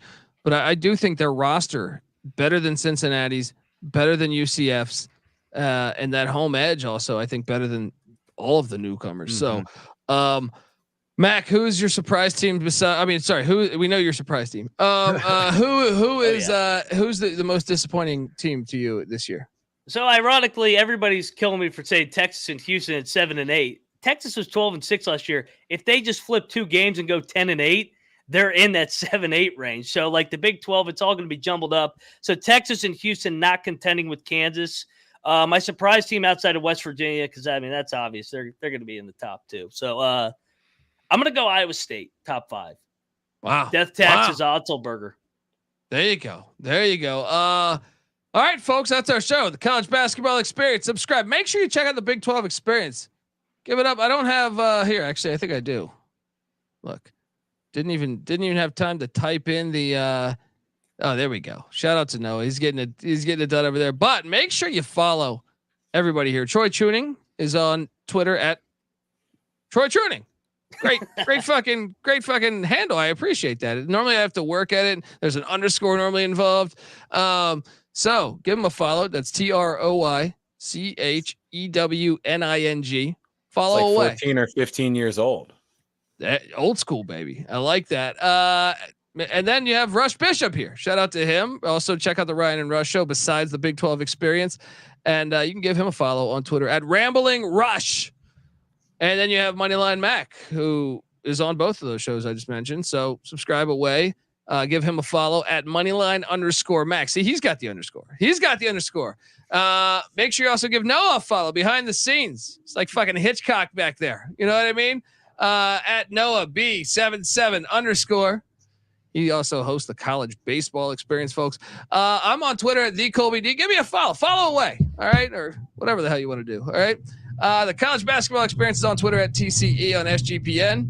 And subscribe on YouTube, youtube.com/the College Experience. It's the hub for all of our college podcasts, which is the College Football Experience, the FCS College Football Experience, the College Basketball Experience, the College Baseball Experience, the Big 12 Experience. Fire away, subscribe away, get on over there. Give us a 5-star review on iTunes if you got a couple minutes, because we know you do if you just listen to a 2.5-hour fucking podcast. All right. So do that. Check out the Sports Gambling Podcast. We're live every we'll be live later tonight, 8:30 Pacific, Sports Gambling Podcast. And yeah, they're live on VSiN, VSIN. That's a network you get on YouTube TV. I read an article earlier today. YouTube TV is the #1 sports platform to watch sports on currently in America. That means you have access to watching us every Friday night live from Las Vegas on VSiN, 9:00 Pacific, midnight Eastern. Check that out. That's my math. I did it all. SGPN app, free to download in the App Store and Google Play Store. Also, maybe you think our Big 12 projections are terrible. Hop in the Discord and tell us. sportsgamblingpodcast.com/Discord. Until next time, folks, this is the college basketball experience, Big 12 style. And we out of here.